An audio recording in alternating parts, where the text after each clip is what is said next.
Citizens of the Tree of Souls of the Reject Nation, Pandora people, how you doing?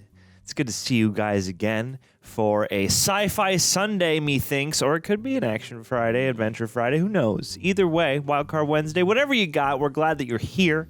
And we are very excited because Andrew Flash Gordon and John Bangarang Humphrey are back. Got to remember that Bangarang. Where are my hook references? There you go. Oh, that's a movie I should watch again. Anyway, we're here to watch Avatar, the first of many Jimmy camera joints that take place on Pandora that follow the Na'vi. This is going to be one of those commentary videos, so we're going to be observing things as we normally would, but also with an added layer of beans, cheese, and otherwise sour cream. It's going to be like a more in-depth experience. And Shige, how are you feeling today? I'm feeling good. I will tell you, I do remember my experience going to see this the first time. I think I saw it 4 or 5 times in theaters, if I remember correctly. Yeah. Avatar fan Drew Gordon. That was me, man. Dude, this was a real fun movie-going experience, and I will also tell you this. I hate 3D with a passion. I hate those glasses. But was I so happy I did it for this film. This revolutionized 3D, in my opinion. It brought it back a little bit and made me appreciate, this is how 3D is supposed to be done when you go to the theater, because this is I will wear the glasses for, but...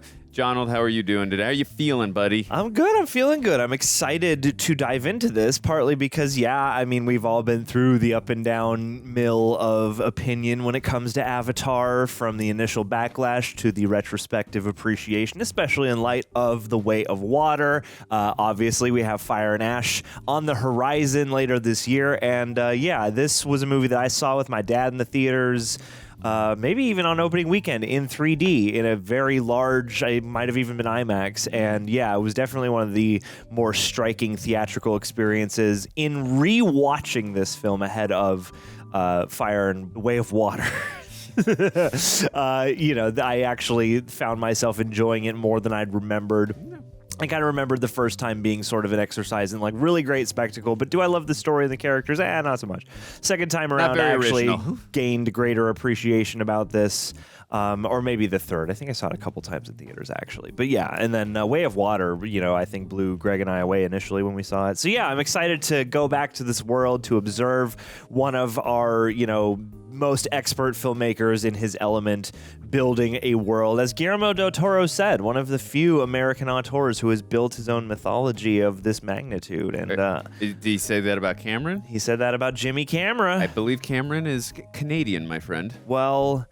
of the Hollywood scene, then. Gotcha. Guy associate. I gotta protect. Fine. I gotta protect my half Canadian blood. My bad. Of course. And if you want to protect your half Canadian blood and plug your braid into the reject home tree, why don't you come on over to patreon.com/TheRealRejects, where you can sync up with your own copy of Avatar, 4K steel disc, whatever you got. We'll have a time code for you to follow along with, and then you'll get all the moments that don't make this, expanded highlight reel of sorts. Anything you see on the channel with highlights or a highlight commentary has a watch along over here on the Patreon. We also have some shows with exclusive highlights and watch alongs. It's a lot of fun, a lot of good content that we do our best to bring you each and every day. Also, if you do join up over there, you get to save yourself a little discount on some rejectnationshop.com teas like these.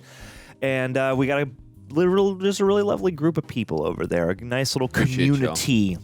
A little Na'vi tribe of like-minded rejects who get a glimpse into our shooting schedule each day. It's very tranquil over there. Yeah, and who get to normally guide the review portion after this. Most of the review stuff is going to be the content of a commentary like this. So not today, but generally.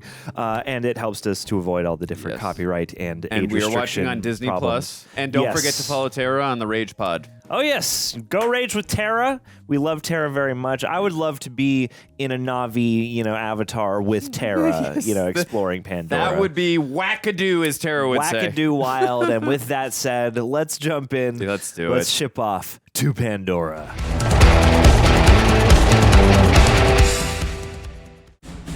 20th Century Studios. This must have said 20th Century Fox upon release, no? 2009, I believe it was still 20th Century Fox. Yeah.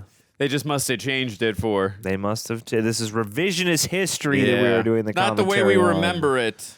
You would have thought this movie would have set them on the map for decades to come.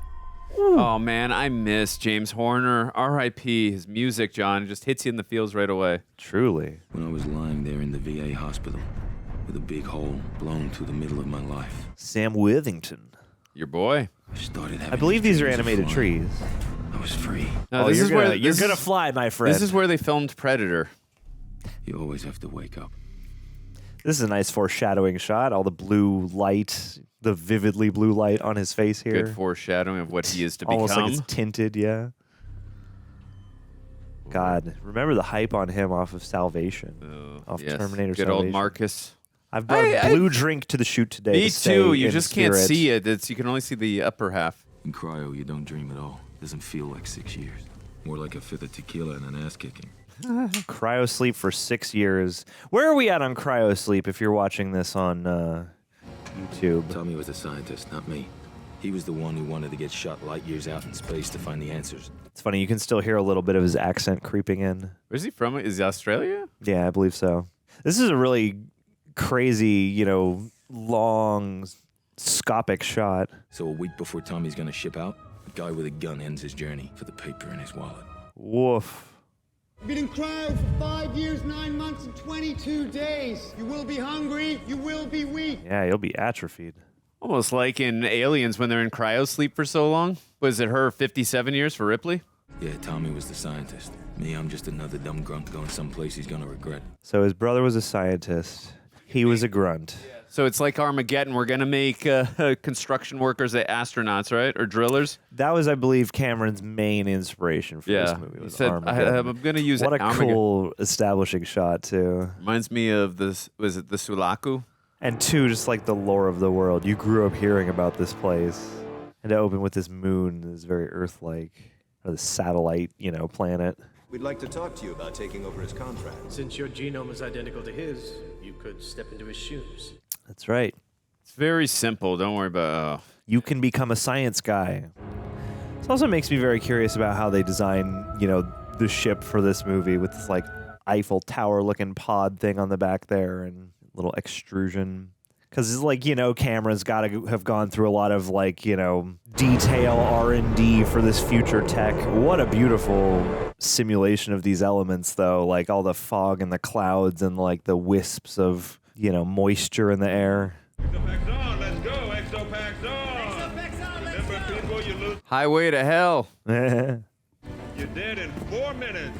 Let nobody be dead today. Nobody be dead today. He's a character actor. He's been in a lot of shit. Yeah. I think he was in Time Cop with Van Damme and a bunch of other stuff. Truly, this is making me miss the 3D presentation of the first time I saw it, because one thing that tech is really good at doing is bringing out things like panes of glass or water. It immerses you really into the world when you watch it in 3D. But you can feel even like see in the cinematography, it's still great without the depth of 3D field, but yeah. You really feel like you're on Pandora when you're in the theater in 3D. Yeah. And yeah, that's sort of sci-fi industrial future where it is there's imaginative tech, but it's also familiarly elemental. There are these smokestacks and stuff, and you can kind of feel the weight of everything. One life ends. Another begins. Like a phoenix, he's being reborn in that moment. Yeah. See? Deep thoughts from Andrew. Every once in a while. You're the color commentary. Otherwise, I'll do a reference here and there. I'm just the play-by-play guy. Hey. You're the guy who's actually been in the game. No. No, get out of there. Keep moving. Nice POV, too. Well, that gives you in also IMAX, another this was foreshadowing very cool. of later on in the film when at the very end, when he can barely breathe. You can just feel the atmosphere in the air. I told myself I could pass any test a man could pass. Life has hardened him, John. They can fix a spinal if you got the money, but not on vet benefits. Not in this economy. Not in any economy, apparently. They can fix a spinal. Well, ladies. Oh, wasn't he in Daredevil, the guy who makes the suits? Oh my god, I think you're right. Hey. Good catch, Andrew Shige. There's got to be a ton of that guys in a movie of this scale. Dogs, Marines, fighting for freedom. This is also pre-volume, too, right? So this would be on actual just green screen stages. Look out, hot rod. Hot Rod. But out here, they're just hired guns, taking the money. You can see the wonder in his eyes in that just being on Pandora. Dude, there's a Jackie Chan movie called Wheels on Meals, I think it is. Or maybe it's like a Sammo Hung movie. Greg would always tell me about it, and I want to watch it. Look at that. You can already see the conflict that they have with the Na'vi just in the arrows and the... Anymore. Oh. I just watched You're on Pandora. Stephen Lang. Very menacing performance in this film. I just rewatched Tombstone, which I reacted to on this channel with Aaron. Oh my, Joel If there's David a hell, Moore? You might want to go there for some R&R. Go watch Grandma's Boy, one of my favorites, with Joel Moore. Out there beyond that fence, every living thing that crawls, flies, or squats in the mud wants to kill you and eat your eyes for jujubes. Eat your eyes for jujubes. I remember that. This is our requisite info dump. In a neurotoxin that'll stop your heart in one Well, it makes sense. This is a natural conversation for new people who are on here on Pandora for the first time. Bones with naturally reinforced carbon fiber. That's wild. It is my job to keep you alive. I will not succeed. I do like that look they gave him with the... It almost looks like scratches on his head. You could attribute that maybe to Na'vi, but you could also say that's just a choice. Well, yeah, you know he's been gored by some and walked away clean either way. Semi-clean. With the scar, but his life. You're Jake, right? Tom's brother. You look just like him. It's like they're identical. I'm Norm, Spellman. Went through Avatar training with him. The biolab. This does, owe a lot to the tradition of something like an Alien and lots of anime where, you have this, cool future lab, but it's for an industrial and a military purpose. And they're grown from human DNA mixed with the DNA of the natives. So, they grew it with Tom's DNA. Oh, this guy. Didn't Greg used to get compared to him? They got big. Yeah. Remember that they when we fully watched mature on the flight out. Inception? So the proprioceptive Seeing that? sims seem to work. Yeah. Yeah, they've got great muscle tone. It's just more the hair, I always said to him. It's interesting. You can see some of the seams on the green screen here more than I think I ever noticed before. At least on them standing right next to it, because it is, hard to the closer you are to the screen, the more bounce light, and the harder it is to kind of paint the background around it. But yeah, We are one. We're bonded. Yeah. Looking at your new body, looking at your new legs, your magic legs, Lieutenant Dan. Hey, Looks like him. looks like you. Looks like you. Hey. And the concept is that every driver is matched to his own avatar, so that their nervous systems are in tune. So they're drift compatible. And I love how they added this aspect of talking to the camera in The Martian with Matt Damon years later. Oh yeah, or Interstellar. Yeah. Oh, right. Been a while since I watched that, but yeah. Say whatever to the video log? Yeah, we got to get in the habit of documenting everything. What we see, what we feel. It's all part of the science. And good science is good observation. That's a bar. That's actually what I do when I read books. I write down what I feel, what I read. It's interesting, too, that they onboarded us for the idea that he would be doing this confessional, whereas I feel like if this was made maybe slightly later, we're all so used to just talking to the camera now that I wonder if they would have had to have done that. All right, John, you ready to go inside the Matrix? Yes. Oh, hey, that's right, Sigourney Weaver. Yeah. Getting back together with Cameron. Who's got my goddamn cigarette? Hey. Guys. Thank you. There's supposed to be a cigarette waiting for me. Pre-lit. She's the head of the Avatar program. She wrote the book. I mean, literally wrote the book on Pandoran botany. Well, that's 'cause Hell yeah. plants better than people. I mean, plants are sick. Didn't I she love smoke plants. cigarettes as well as Ellen Ripley in the second with the one Cameron directed in Aliens? Probably. I think she did. Cameron just forcing her to smoke. You will smoke in my movies. Alveut ario hengaya. Now masatnok lurtok siveyi. The All-Mother. Elitnyan iskepeklu. Zisito amurftolia ohe. Slazenef gone vumenit an. He's like, this is a boring conversation. I know who you are, and I don't need you. I need your brother. Ouch. The PhD. I like that the film's at least self-aware to acknowledge how ridiculous this is to send him in there with no training. How much lab training have you had? I dissected a frog once. Oh my God, I dissected a frog once. But it shows that a company doesn't give a shit about this. They're just gonna send anyone in. They have the genes. Go for it. A situation born of circumstance. There's also something to note with the fact that they're getting another soldier instead of another researcher, when you can tell that probably they clearly care more about the military benefits and the elements, as we're about to find out, than they do about actual research or I just agreed. My point was, it just shows the ineptity of corporations, ineptitude, excuse me, thank you, of corporations. No, we're not in disagreement. That you're intentionally screwing me. Grace, you know, I enjoy our little talks. Giovanni Ribisi, I forgot he was in this as well. He's been on Friends in a very fascinating capacity as we were shooting this. Actually, I thought we got lucky with him. Lucky your guy had a twin brother, and lucky that brother wasn't some oral hygienist or something. Yes. Because then he would be doing dental exams on the Na'vi. You're supposed to be winning the hearts and the minds of the natives. Isn't that the whole point of your little puppet show? You look like them and you talk like them, and they'll start trusting us. Wow, man. The cynicism on this guy. Relations with the indigenous are only getting worse. Yeah, that tends to happen when you use machine guns on them. Yeah, and when you barrel through their forests and... I mean, look, I've been personally very forgiving of people who use machine guns on me, but I'm just a very nice human being. Oh, this is why we're here. Unobtainium. I love that name. One of the most infamous mumbo-jumbo names in cinema history. It's not on the nose, okay? You know, it's funny because you can feel the aha moment. Oh, they knew, and Cameron knew when he wrote that, what he was doing. And you're supposed to be finding a diplomatic solution. So use what you've got and get me some results. Get me some results. Giovanni Ribisi is good at playing, a smug asshole like that. And he does sell the unobtainium line, even though that name is... so ridiculous. Pretty objectively kind of wacky for the level of pomp this movie has. You're here. How much have you logged? Zip, but I read a manual. Oh, then you're good. Tell me you're joking. Ooh, it's all squishy. Oh, that's cool. I like that they gave him a little bit of wonder here. I feel like that gets skipped over in a lot of modern movies. You just figured you'd come out here to the most hostile environment known to man, no training of any kind, and see how it went? He wants his legs. Maybe I was sick of doctors telling me what I couldn't do. Hey, think about that, Sigourney Weaver. Don't be like the meatheads you so often find yourself at odds with. Relax and let your mind go blank. Shouldn't be too hard, right? Yeah.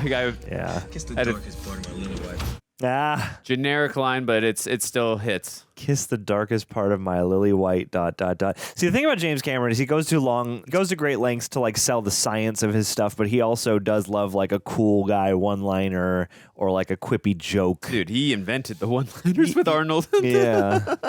You're fired. I'll be back. These are good-looking simulations and holograms. The other thing, too, is like the amount of artists who must be on hand. Oh, there you go. I love that pan in, and then we go into the transition. We go through the Stargate. Cool. But yeah, just think about how many people have to go, and create these, brain scans. But it's also a visual readout. It's also such a trippy visual, and it's like he's literally being reborn. Oh, totally. To a Na'vi. It is. He's going through the birth canal. Yeah, really. Hey, guys. Welcome to your new body, Jake. Good. Walk, I'm strong. And touch your thumb to your fingers? Yeah. Thumb to your fingers. No problem. See, and it's little details like this, having just these little techs around to do very sort of mundane seeming, but like medical tests and little really bits grounds the film. Little bits of like mumbo jumbo, but that help to sell it. That's great, Jake. And it's fun because it grounds this without making it dour. I feel like there's a certain element of like making something tangible and real that comes with a prescribed grittiness. You can already just feel in his motion and his facial reaction how cathartic this is for him just being able to stand right now. I'm safe. You need to sit down. You need time to adjust to the atmosphere. He's able to stand. He's not going to just relax. Yeah, he's excited. You're not used to your avatar body. This is dangerous. This is great. Jake. Come on. They're going to put you out. Jake. Oh, no. Oh, no. Oh, boy. Oh, Jacob. Was that Pandora's ass? Pandora's ass. I'm surprised that it was that easy to open these two doors in order to get outside. Hey! Damn, that is a high-ass basket. Hey. It's okay. I'll get him. Jake, you have to come Jake. You can tell he's getting used to it, too. This is really fascinating because, like, the effects, you can certainly sense them. They're more obvious now than they were at the time. But they still look phenomenal. But they are, like, good enough that they're still impressive, and you understand the need for them enough that your mind fills in that extra blank.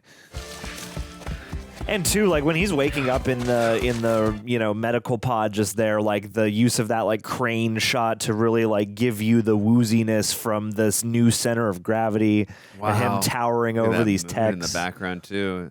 Dude, James Cameron really understands atmosphere so well. Hey, Marie. Really brings you into his world, or into this world. Hey, Stanford. Well, who'd you expect, numbnuts? Think fast. Yeah, this is a good way to calm him down. Help him relax a little for a sec. Oh my. Dude, look at that attention to detail. Yeah, the drips juice on spilling. his. Yeah. God, give me a golden hour shot, baby. Yeah. That is beautiful, for sure. Chop shop. Hey. Don't play with that. You'll go blind. Hey. He's going to be diddling that hair tail. Are you trying to touch my hair tail? Yeah, I've got to be careful that I don't want to go Andrew. blind. Lights out. See you at dinner, kiddies. Uh-oh. This is probably one of the greatest days of the last, like, 5, 10, 50, however long it's been since he lost his legs. God, look at that skin texture. It's wild. Oh, no. You can tell he always feels a little saddened when he has to come back to here. Oh, 100%. You know from Get why he's destined to just peace out and live with the Na'vi, live among them as their own.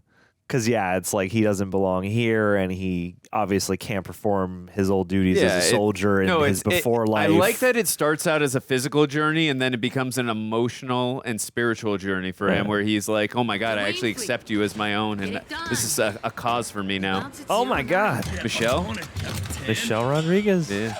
She's family, John. Still loose. She's just missing a corona. You know who she reminds me of? Vasquez, is that it from Aliens? Oh, sure. She gives me a little vibe of Vasquez. Oh, and we all know, if anyone knows anything about badass females, it's James Cameron. He invented it. He invented the only two examals people reach for when they talk about badass females. Ellen Ripley and I don't Sarah know what Connor. their names are. I honestly cannot draw them to memory. I did it for you. Don't worry. Pandora will shit you out dead with zero warning. Yeah, those are actual scars. It's not a hair choice. Yeah, this guy is like, shave me a few just up the side. Some people are weird like that. I would do that. Figured it's just another hellhole. I was first recon myself. A few years ahead of you. Well, maybe more than a few. He's got a little bit of an accent, Stephen Lang. 3 tours Nigeria, not a scratch. I come out here, day one. Think I felt like a shaved tail Louis? God, you would have I thought in shaved tail 5 or Louis. 6 times I've seen this film, I remember that line. That these are scars from this. I kind of like it. Hey. Reminds me every day what's waiting out there. See? He's got a personal attachment to this scar. It does present an opportunity, both timely and unique. Clear! Oh, man. Love to watching him come over to this thing, climb it, power it up. It's showing you another piece of the world, but also showing his control and acumen. I also like, too, that they made him physically imposing as well as verbally. Learn these savages from the inside. I want you to gain their trust. Yeah. I need to know how to force their cooperation or hammer them hard if they won't. Yeesh. Am I still with Augustine? On paper, you walk like one of her science pukes, you quack like one, but you report to me. Jeeps. There is the crossroads. Can you do that for me, son? Hell yeah, sir. Well, all right then. All right, That's interesting too, because he's looking for purpose. He's just seen the worth in Sigourney Weaver's perspective, and now he's seeing a potential purpose in Stephen Lang's perspective. You get me what I need, I'll see to it you get your legs back when you rotate home. Your real legs. Quite a tempting offer, but it's going to be fascinating as we progress through the film that he sees, like, yes, I can possibly get my legs back, but at what cost? Yeah. And for what life would I be returning to? God, cool shot. Yeah. Very cool shot. Almost sounds like the Jumanji. I think it was James Horner who did that score, too. Getting that snap zoom to sell the authenticity of the shot. But with those, purple flying creatures, I like how, very beautiful. And John, I love, too, that we are starting Jake with clothes right now, and as he progresses into a true Na'vi, he loses the clothes. This is a really beautiful, like, introductory to the world. Like, this movie in general so far has been really good at showing you every next step going, you know, from the known to into the unknown and, yeah, what it feels like each part of the way. And they get to have a little fun with it. See, it's little things like that. Just them enjoying being out here because it is beautiful, you know?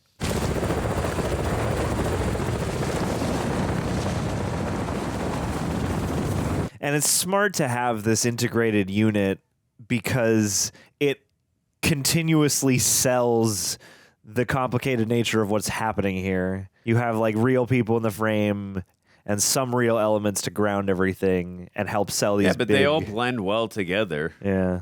You the man, Doc? You're the man now, Doc.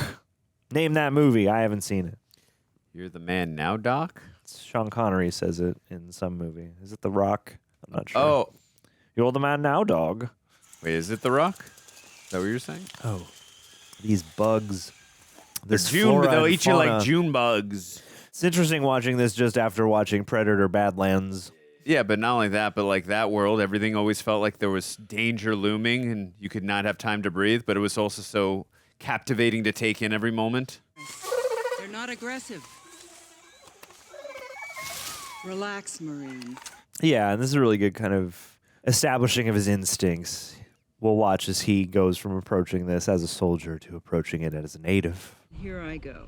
Scanning. It's weird. I know it's just a root, but even the needle going in there kind of gives me phantom pain. Amazing, isn't it? God. The facial visuals look so good still. It's weird. I feel like the hair is still the tricky thing. Like, the hair looks good, but the movement of the hair around the motion of the face is a tricky. But if that's the part you had the most trouble with, I still like it. Still no, sells it's still it. amazing. I'm just saying, yeah, like it's. But I do agree with you. Preface this all by saying this all looks pretty well amazing, and any nicks or any little details that might be noticeable are just kind of interesting clues as to how this was all done. Yeah, it still holds up very well. Yeah, and even these things are beautiful. Like, there is no shot that goes to waste. Oh, we'll see. We've got another 7 hours of this movie left to go. I believe there's 7.5. And well, and see, that's the thing. Is like this is a lengthier movie, but I do kind of understand the value of scenes like this that probably might get cut in someone with less sway's movie. Wow. And I love the kind of musicality of all those little plants dispersing. It sounds like little boobams or bongos Feels or something like that. when you poach in other people's homes or other animals' homes. They're going to feel threatened. It's already pissed off. That armor's too thick. Trust me. Oof. More of these shots with, things whizzing by the camera. It's like a hammerhead rhino. Or he'll charge. Literally. So what do I do, dance with it? Dance with the wolves, dude. And then you go to Pocahontas and Ferngully.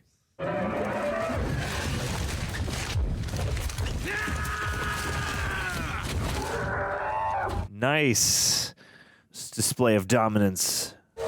Earn its respect. Oh yeah, who's bad? That's right. Oh, he's right behind me, isn't he? Bitch. Wow. Another sign of foreshadowing. Him going right in charging with that hammerhead rhino because he's going to have to with the big bird thing at the end. I love these peacock headdresses that they all have. There's always a bigger one, John. And yeah, I'm fascinated as to how they arrived at these animal designs and stuff like that. Run! Don't run! What? Run! Run! Definitely run! Run, Jake! Run! Oh boy. This is why you got the new legs for, John. Yeah, I gotta take him for a test toast. Well, and two, this definitely owes something to the tradition of things like King Kong when you notice like Skull Island. Yeah, of course. Of course. All the creatures that inhabit it. But I do love this tradition and seeing it reinvented every generation or so. Take us to some distant world, whether terrestrial or otherwise, that has, mystical flora and fauna and everything else. Wow! Two, just the level of, Dude, why are Australians so good at screaming? Just fire he puts into that. Fury, I should say. Oh!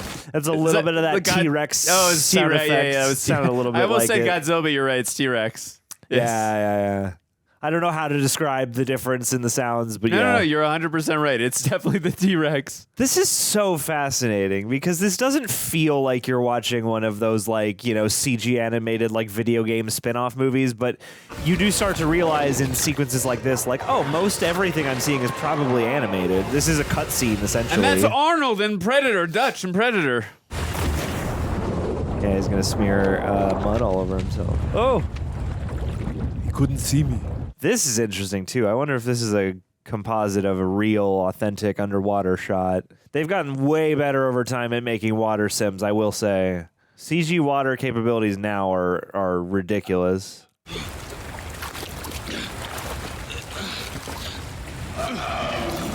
And, like, the way his skin looks now that he's been soaked. I mean, dude, if clothes. you do put the mud on, you might not see you. God, yeah, and then thrust just immediately into survival mode. These nice wide-angle lenses to really let you drink the 3D. I remember just being absolutely floored when I saw all this. Yeah. I don't always love a 3D movie, but I did really think this one was unique in its presentation. Holy shit, it is a Predator movie. Oh, my God. That is one of the most amazing-looking single shots of her face. Just, so textured and real looking. Zoe Saldaña. Yeah, Saldaña. Saldaña. That's me. I'm going to mispronounce. No, they had her take out the Enye for a while, didn't did they? Yeah. No, Does it sound too ethnic? I think she's said this before.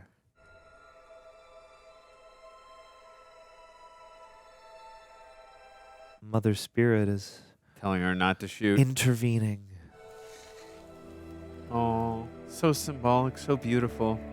It is. I like the way he's kind of like mixed and matched things that look aquatic with things that should be on land or whatever, and kind of it does give it this otherworldly thing. This little like jellyfish floating by. They're looking for a needle in a haystack, or they're looking for Waldo. One of the two. I'm sorry, Doc. He's just gonna have to hang on till morning. Yeah, just hang on. You won't make it till morning. Oh, you don't know that.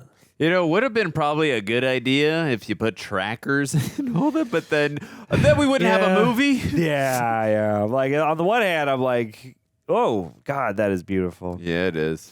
I guess I initially had assumed that the giant blue one was Pandora, but I guess this is. That's some special sap.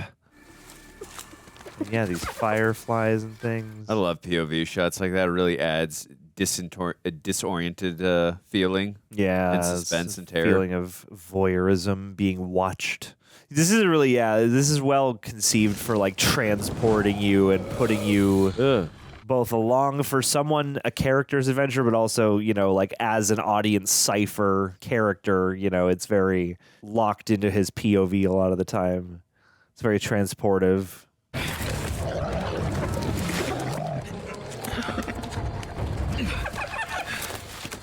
And I guess, too, it's camera moves, because in these shots that, again, must be largely CGI, I don't know if they went out to some real forests or jungles and shot, too. I know a lot of it's but a lot CGI. But, yeah, it's like creating very human-looking camera motion, like some camera op was actually there, really helps to sell but when this you can stuff. make blue screens and CGI feel this real, like... That's how you do it. I mean, that's part of the, Well, I mean, I always use one of Cameron's films as the go-to for blending practical and CGI. Terminator 2 Judgment Day. Another one I always use is Jurassic Park. I don't think I've heard of either of those movies. You should check them out. They're pretty good. I think you might like them. Nice. Damn. It's really funny because this stuff doesn't necessarily off the bat make you go anime, but like the more we've learned about James Cameron and, his various cohorts throughout Hollywood's interest in anime over the years, him being involved with stuff like Alita, this is very anime coded. in a lot of ways. It's other things too, but right away infusing how badass she is. Yeah. Well, and I do have to say, like, I'm not trying to be lurid. Like the fact that, you know, she is just sort of draped in these little braided belts and things, and you know, she's mostly just exposed. I don't know. It does create this, you know, kind of primal native quality that, like, I appreciate them not going overboard and like covering up, you know, like. Oh, that's a foreshadowing, because how they would burn down the Tree of Souls later, right? Yeah. The forest. Oh, what if it's gravely injured? I remember this always made me sad in the theater. Yeah. I hate this. It's like a wounded dog or a wounded animal. Where do I Oh. Ow. You really feel that. Wow, the fluorescence and the colors, so freaking beautiful. Yeah. I could just stare at shots like this all day. I don't even need an actual plot or characters. Well, and That's the wonder in the world. another layer of discovery that they're presenting us with, because, you know, all this translucence, this bioluminescence now, you know, is after such it onsets during a tense action moment, but now it gives way to this sort of beauty. Definitely adds a level of levity after what you just experienced, especially that animal moment. Yeah, there's like a sensuousness to the Na'vi that is like a nice element to bring into a movie like this. Just want to say thanks for killing those things. You don't thank for this. This is sad. Very sad only. I do like how Cameron always starts off the relationships in his films in a very complicated way before the love really starts. My fault they attacked me. How am I the bad guy? Your fault. Oh. You invaded their world. Yeah, they were just protecting their territory at the end of the day. If you love your little forest friends, why not let them just kill my ass? What's the thinking? You have a strong heart. No fear. Strong heart, no fear. You're like Cypher Rage in After Earth. I still got to watch that movie one day. I don't know if I want to watch it, but maybe I have to. It's a lot like this movie. I no doubt. Heard it's Will Smith's best one, and M. Night Shyamalan's. You should teach me. Sky people cannot learn you do not see. Then teach me how to see. Yeah. No one can teach you to see. Oh, that's... You just have to learn it That's for a great yourself. reveal to see how high up they really are. Yeah, totally. Dr. Augustine's school. Oh, I love that. Oh, I saved him again. Almost like got the same color as the Predator's blood. I need your help. You should not be here. Ooh. I wonder how they developed their gestures. Wonder if they actually brought in some Native Americans for I wonder. like technical advisors. Could be. I'm not sure, honestly. I know this probably must borrow from some of those cultures too, and just the formation of the Na'vi and all that stuff. No.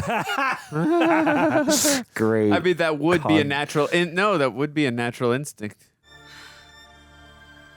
He's our salvation, John. Yeah. Work with the environment. I remember always thinking how beautiful and symbolic this was. Oh yeah, they're drawn to his purity of heart. And then James Horner's music just really elevates. Oh yeah, it speaks for what's going on. Seeds of the sacred tree. Very pure spirits. Oh, yeah, they do kind of look like blown up the spores on like dandelions or things like that. Yeah, that's a lot. That's not a sign. I don't know what is. Dude, the new tree will grow from your spirit. I'm so glad James Cameron and James Horner repaired their relationship after their tumultuous time together on Aliens. Oh, sure. Yeah. Well, he's like a baby, man. Although I would be doing that too. I mean, yeah, it's the wonder of this new world that you're in. What's your name? Oh no.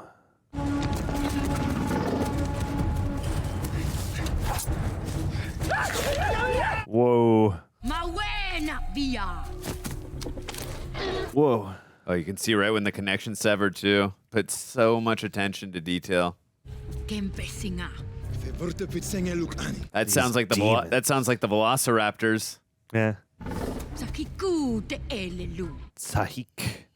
Yeah, I bet there's got to be like a feature on the, home video release telling how they came up with the language and the culture and all that stuff. We have a lot of fantasy cultures now in cinema and media in general, but I do appreciate when people go that mile. The more you can tell like the spiritualism and just the rituals of a society that's been created for something, the more real it becomes. And James Cameron has always understood scope as well. Just that shot right there of his tree of spirits, incredible. Oh, yeah. I mean, even from the first Terminator film, always understands scope, even with a $7 million budget. Oh, yeah, or like just when he needs to keep his teeth and his breath clean. Scope. Yes, of course. We like to have fun around here. No, we don't, John. We have blasts. Scenes like this I wonder about because I'm like, you gotta design like a whole bunch of just like little different character models that are slightly different, but also half of them no one's gonna see. Yeah, you want everyone to differentiate from each other with their movements and their characteristic traits and all that. I forgot this actor's name. I believe he was Sagat in Street Fighter. Oh, let's go. So we're about to get a fight scene. Yeah, and he was in Last of the Mohicans. Ewa! What's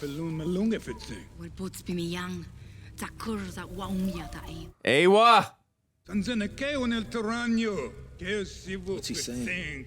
My father is deciding whether to kill you. My father. Oh, shit. It's nice to meet you, sir. Oh, my God. That's not how we do things around here, son. But what about Aliens? I like that movie, too. It's a good director. God, the sweat on his skin. I'm telling you, man. Attention to detail. Oh, fascinating. Whoa. It's just a little prick. Why did you come to us? Came to learn. Yeah. We have tried to teach other sky people. It is hard to fill a cup which is already full. Well, lucky for me, I drained. Just ask Dr. Augustine. I'm no scientist. What are you? I'm a grunt. I was a Marine. Cameron loves his Marines. Of the Jarhead clan. Of the Jarhead clan. It's not a challenge. He's just saying what his old job title was. A Dreamwalker. Where's Freddy? Oh, my. But, Mom, he's so hot. I don't want to fall for him. This is an interesting moment here. Learn well, Jake Sully. Jake Sully. If your insanity can be cured. It can be. You're good. Because, I mean, it is treacherous at night. If they were to cast him out alone, I guess this is the only really real choice he has. I guess we need to learn more about this Dreamwalker. Boy, I never really realized after watching this how much George Lucas used like Native American culture for the Ewoks. Sure. I mean, that's the thing is like these cultures have been borrowed from for so many fantasy and sci-fi things. And I mean, some of this feels Native American coded, some of it feels African coded. I wonder, if there was any conversation surrounding the use of that stuff in this movie or movies like it. I think, too, there must have been. The fish out of water story is always an underdog thing. So that's something we can always get behind with a character, right? Well, yeah, and I mean, likable and charming. This feels like kind of the idea is this conversation between what is Jake Sully about to become? Is he going to be an instrument of colonization, or is he going to truly adopt and, be adopted into the ways of the natives? This looks comfortable and terrifying at the same time to be that high sleeping. Yeah. Well, so much of their world is embedded in like trust of your environment and sort of like working with the nature of things. For sure. Come on back, kid. Come on. There you go. Hey, damn, you were dug in like a tick. Dug in like a tick. Is the Avatar safe? Yeah, Doc. Safe for at least another few films. With this angry Thanator coming after him. A Thanator? For reasons I cannot fathom, the Omaticaya have chosen you. The Omaticaya. Oh, you see a little bit of jealousy and envy there. Yeah. Sully, just the plotting of this is out interesting. What the blue monkeys want. Blue monkeys. We just want unobtainium. This guy. Go, stop. Stop. Rich, stop. That's Jesus. There's the tree of Bro. souls. Happens to be resting on the richest unobtainium deposit within 200 clicks. They should get some vibranium too, John. Definitely. All the aniums. Yes. Killing the indigenous looks bad, but there's one thing that shareholders hate more than bad press. Not getting what they want. I didn't make up the rules, so just find me a carrot. Such a fascinating, smug performance. Otherwise, it's gonna have to be all stick. You got 3 months. That's when the dozers get there. But we're wasting time. All right, the game is set. I like this guy. I like him too as like a character on the margins between a bunch of other authority figures. Dragon Lady. A2 Khan. A2 Khan. Sounds like me mispronouncing names on the regular, John. Yeah, you got to go through Jake Sully training. Neytiri. Neytiri! They become a mated pair. Unless I have something to say about it. Uh-oh. Who's AWA? Do you even lift? It's everything they know. You know this if you had any training whatsoever. He's got a date with the chief's daughter. Oh, come on. That's knock not it off, you two. He's going to get the best training imaginable from the source. Don't do anything unusually stupid. You can see she's gaining a found respect for him, but also too a slight mentorship as well. Role's coming in. Well, yeah, and each person on the authority chain has like kind of a different shade to their relationship with him. So yeah, like you can see how him and Sigourney Weaver will become much more aligned by the end versus him and Stephen Lang or Giovanni Ribisi. Giovanni Ribisi is the most cartoony of the characters so far. Stephen Lang has an element of camp to his character because of how staunchly he is at the trope, but you know his vibes are at least kind of nuanced. Oh my, that's right. I love all this world building though. Really immerses you into the world. Fascinating. Whoa. That is Sahelu. Sahelu. Feel her. This is like, yeah, a world you have to be drift compatible with. Like after you experience all this and you learn about this culture and the beauty of it, like how could you want to have another life away from it and want to be part of the destruction of it? Forward. Whoa. It looks like severing the connection like that would be painful or at least give you some kind of static electricity zap. You should go away. Nah, you'd miss me.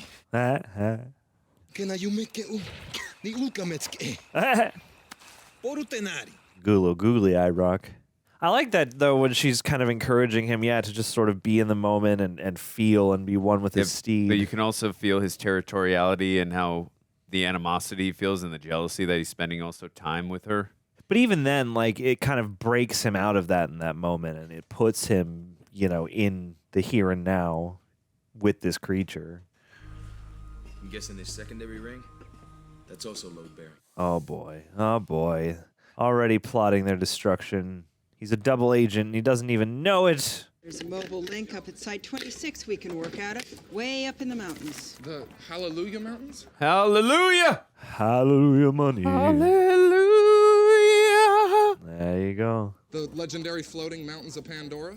Heard of them? You'd actually know them if you did your studying. Yeah. In the hanging garden wearing furs and masks. We're getting close. Yeah, look at my instruments. We're in the flux vortex. They're totally playing jazz now. What's VFR? Means you gotta see where you're going. Exactly. Ain't that a bitch? She's having a blast. She's fun to watch. Damn. Yeah, and the waterfalls coming off of them. Epic. And the reflections are really well sold. And what a cool, it's weird. It's like, what a cool idea. What kind of gravitational anomaly allows this to happen? And I wonder, like, these are moments where I'm like, I know James Cameron puts enough effort into things to sell them, but I wonder if this is one idea where he would be like, just go with it. This is freaking sci-fi world. Just go with it. It's cool. Or if he came up with some kind of internal logic for it. I know they went back and changed the sky in Titanic. Then again, that's based on something real. Did they? Yeah, I never knew that. They devised that like the night sky was the wrong night sky for that, moment in time, and they went back and fixed it. Hey, that's what I'm saying with James Cameron, attention to detail, right? Grace didn't miss a thing. She knew I was talking to the colonel. But I had what she needed, a way back in with the clan. you have what everyone needs. Yeah, everyone's playing nice because you have what they need. Golly. Yeah, the moss and the little toadstools and things. And yeah, these little camera flourishes to make it feel like a person shot this. See, and that's an instinct that this movie follows that James Cameron was wise to choose, where a lot of movies like this would choose camera work that feels way more heightened. And that's one difference between the Lord of the Rings and the Hobbit movies that you can kind of note is like the fantastical camera work is off the charts in the Hobbit movies and they feel less tangible. Yeah. And in a movie like this, these tangible camera angles do a lot. Saisonnière. When Sahelu is made,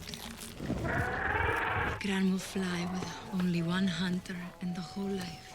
Oh, monogamous pterodactyl creatures. We are bonded creatures. for life. Yeah.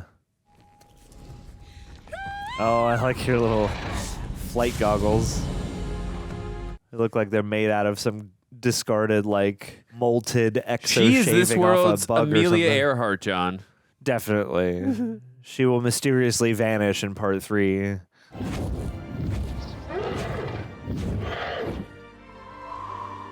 Yeah, man, the light on these things. That's one thing about having all the money in the world to make this is you can do these bright daylight shots. Well, one of the helps sell the niftiest ways to illusion. sell your VFX is to put them in the dark. Yes. This is video log 12 times 2132. That's a good way of showing the passage of time is through his facial hair. May 30th, 2154. The language is a pain. Figure it's like field stripping a weapon. Just repetition, repetition. Naughty. Naughty. Naughty. Naughty. Kind of reminds me how Kate Winslet was being taught how to spit from Leo DiCaprio. There's a little bit of that. Definitely. James Cameron just playing the hits. I do like though how so many people. The feet are getting tougher. Oh, and his atrophied legs. I bet they did some camera trickery and probably put somebody. They probably put somebody else's lower half in. I do love though in this film how so many people underestimate Jake from so many different aspects and characters, and they're surprised by him in the end. And it's like he has It's some an underdog skills, story. but yeah, he starts off in a way where he's not really extraordinarily any one way, except maybe what the world would see as him being, disabled. And then, yeah, that creates multiple kind of roads for him to go down. Deep connection the people have to the forest. God, you can see the water all over so her face. refreshing. Though, yeah. Flows through all living things. She said, that one shot right there cost more than the entire Terminator film. That'd be probably. and one day you have to give it back. Foreshadowing for Sigourney Weaver and for Jake later on at the end with his body. I mean, yeah, they're truly a people for whom the forest provides, and they, seek to be at one with the cycle of that. Learning to ride an Ikran. We call them banshees. It's the test every young hunter has to pass. But to do that, you gotta go where the banshees are. Hoorah. Hoorah. That's a nice little flourish. And two, this chain of floating stones. You know who would have said that line impeccably? Al Pacino. Hoorah! It's funny. Every time I hear hoorah, I just think of the Jarhead trailer. I've never seen that movie. Is that Sam Mendes? Right? I think so. Yeah, I got to see that one. Maybe John and I will react to it one day. God, yeah, and the subtle motion of these floating rocks, very cool. And then the question becomes, why do the rocks float up, but the water floats down?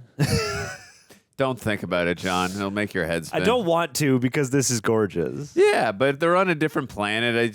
I buy Anything it. goes. Yeah, exactly. If this was Earth, that's a different situation. Well, that's, again, a credit to the tangibility of how they're portraying this, and even these shots with the whirling cameras, they jump onto the vines, like, it's so tangible that your brain just accepts this as a miracle of some other distant, faraway land.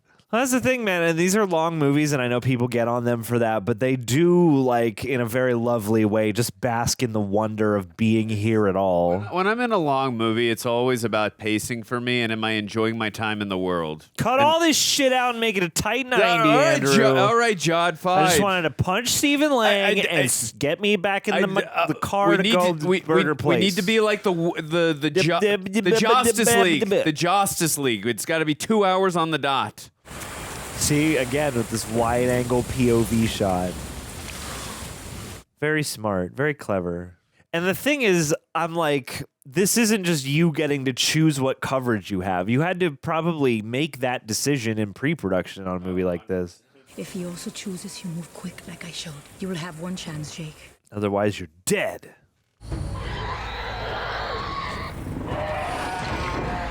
And two, the observation of how the animals behave and flock together. Like, it does feel like a weird convergence of, like, being on, like, a pride rock where, like, a bunch of lions are hanging out, but they're also very lizard-like. But they're also kind of like birds. I wonder if the Banshees are just as nervous as the Na'vi are, if they're just like, oh, I hope one chooses me. Oh, my God. I'm going to make myself look as scary as I can.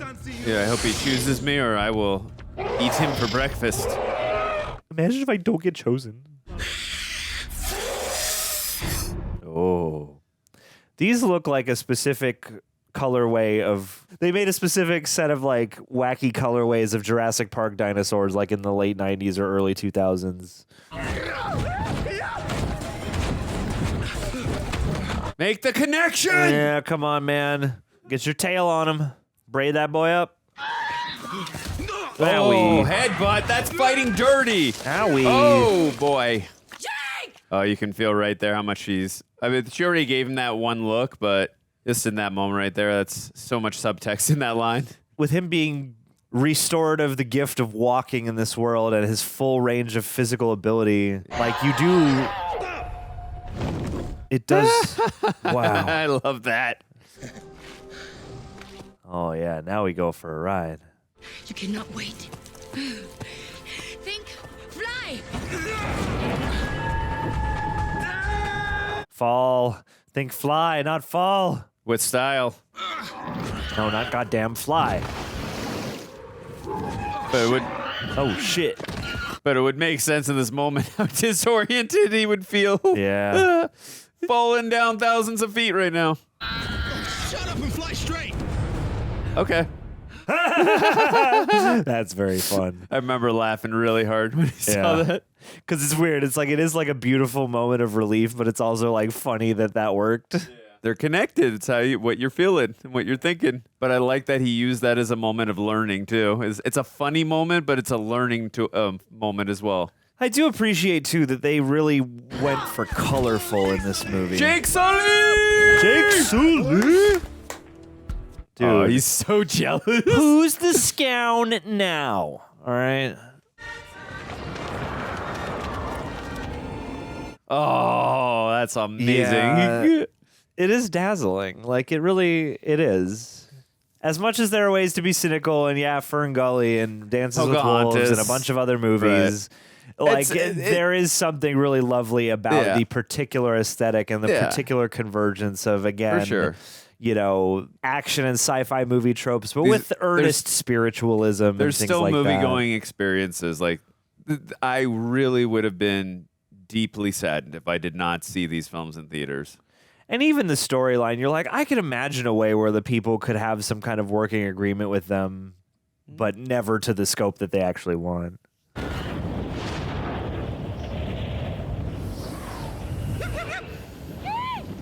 Well, and that's the thing is, yeah, it immerses you so heavily in this world that you sort of see why he would be like, why would you ever want to go back to the world of machinery and clanking and smoke and, you know, concrete and shit like that. This one's so much more magical and beautiful and harmonious. Yeah, and the more you steep yourself into this, the more you think like, Giovanni Ribisi, you know, he's out here like, we tried to give them roads, we tried to give them all this stuff. And I'm like, for some people, it's not a gift, you know? For some people, they don't need it. I remember the first time I saw this, I knew that creature was going to come back. I just didn't know in which way.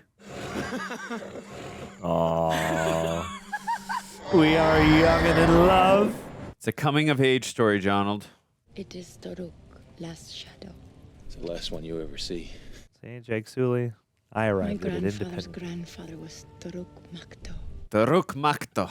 Toruk chose him. It has only happened 5 times since the time of the first songs. How many songs are there?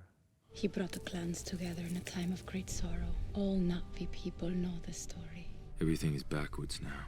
Yeah, he's so conflicted. Like out there is the true world, and in here is the dream. Yeah.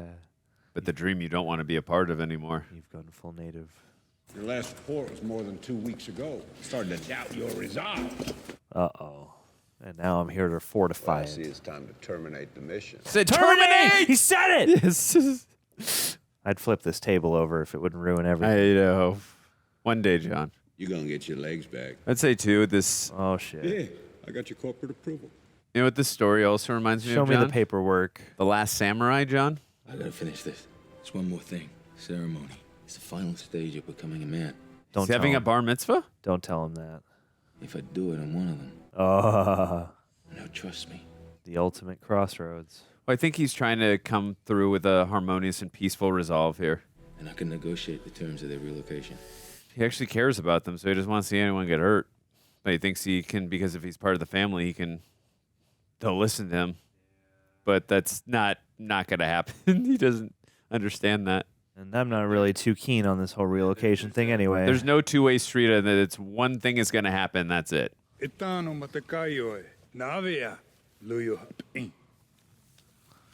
wonder how much. Look at that facial reaction right there. Yeah. Sute. He's so unhappy. Are you the first to be truly adopted? I love the luminescent lights right there. Yeah. And that whenever they step, it's just so magical. It's very aesthetically pleasing. We call these trees Utrayamokri. The tree of voices. Tree of voices.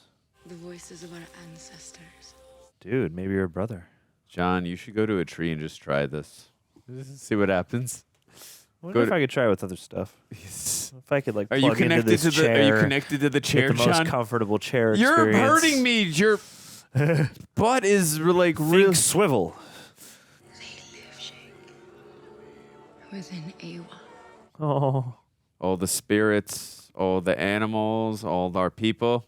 You may make your bow from the wood of Humphrey. Home tree? Peral is a good hunter. Yeah, she is a good hunter. She ain't you, baby. Already chosen. Oh, this is so sweet. But this woman must also choose me. She already has. Oh. Get my heartstrings going. Almost has like a Montague Capulet type of feel to it. Two worlds that possibly should not be combining, but they are. But, woo! Forget the steamed car in the ship, John. Yeah. They are definitely going to avoid the iceberg. The last version of this I watched, they put their tails together. This one, we didn't see that.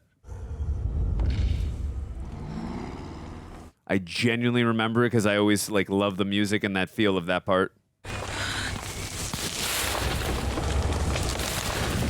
Today Damn is you, the 20th day. Century Studios! Wow, poor trees. Jake, don't make me force feed a cripple. This is what John says to me whenever he's about to feed me. Ha ha ha. Here, I'm done. Let's go. And when was the last time you took a shower? I don't need a shower. Jesus, Marie. I don't need a shower. I do love the progression of their relationship. It's really earnest and really earned. Very genuine. Well, yeah, because you feel like you have spent so much more time in here now.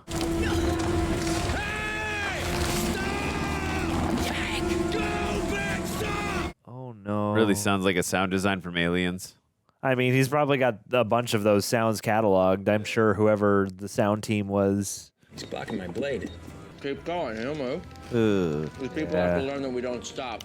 Come on, go, go, go. Also, gives What me a jerk. that reminder of like the truckers in space with the hat alien. Yeah, totally. You can dodge a dozer, you can dodge a ball, John. Oh, now you get to be on the receiving end of what it is we actually do here. It's smart to do this in a twofold way, where it's like at first he just falls in love with the way of life, and then he comes to see what he's actually up against, that he is I actively think he fell in contributing love with to. the way of water, John. Hey. Freeze it right there. Jake Sully. Oh no. He looks familiar. Yeah. He is a great warrior.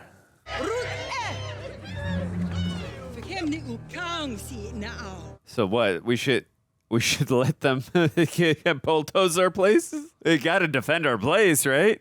Well, they know too that they have extended military power. It's not just what we're seeing here. You mated with this woman? Is this true? We are mated before Ewa. It is done. Do not attack the Sky people. Many of Matakai will die if you do. You are not They'll die. Oh, damn. Now is not the time for this. I was sent here to... You get off my man! Yes! Oh, I love when she does that. She's so protective over her man. You out of your goddamn mind? You crossed the line. Oh, wow. There's some kind of electrochemical communication between the roots of the trees. Exactly. And each tree has 10 to the 4th connections. He's like so unimpressed. They're just goddamn trees. Like literally did not listen to what she just said. I'd say we understand him just fine, thanks to Jake. Oh, using his journals against him. They're not gonna give up their home.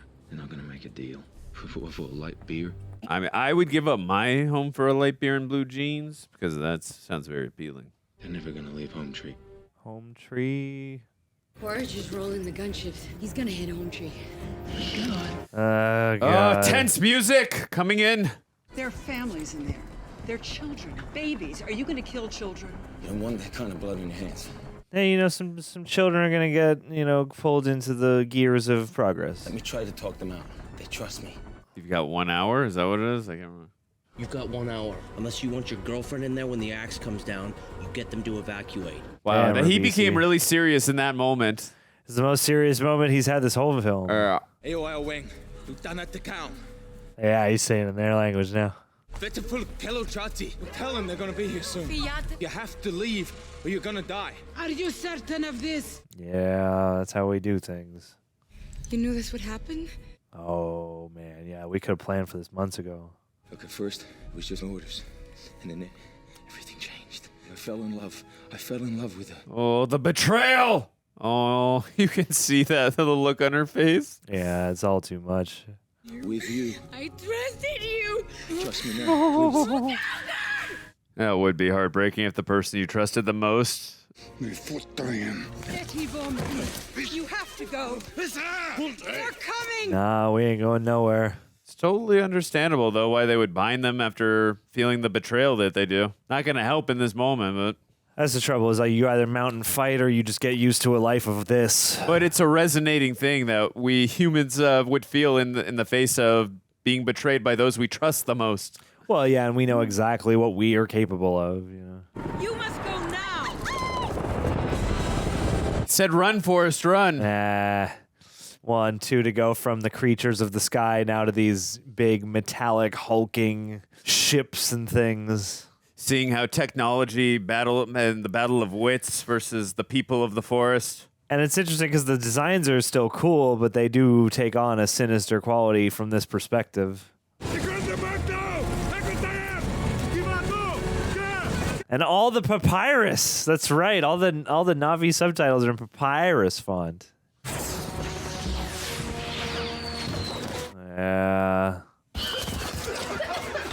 And the wreckage begins. Bingo. Good shooting, Ace. Thanks. I feel really good about that shooting. Ugh. Jesus Christ.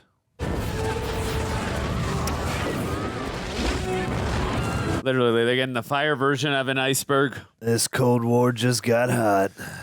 Who left the fridge open, or who left the oven open in this case? I do love how in the second movie he turns into that which he hates the most. It's so ironic and poetic. They definitely gave him something more interesting to work with, or at least they built off of this into something more interesting as I remember it for part 2. I only saw part 2 the one time, but I'm interested in revisiting that one. If you are one of us, save us. Help us, right? Yeah. Aww. Save us is also going to happen too. That gave us, gave me a little bit of a...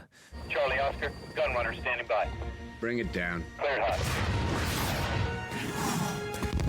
learning to take off the glasses in a clever inversion of the They Live motif. She's the only one not firing right now. Yeah, I'm fascinated to see how the rest of this stretch of the movie holds up, because this is the point at which... Yeah, there you go. Screw this.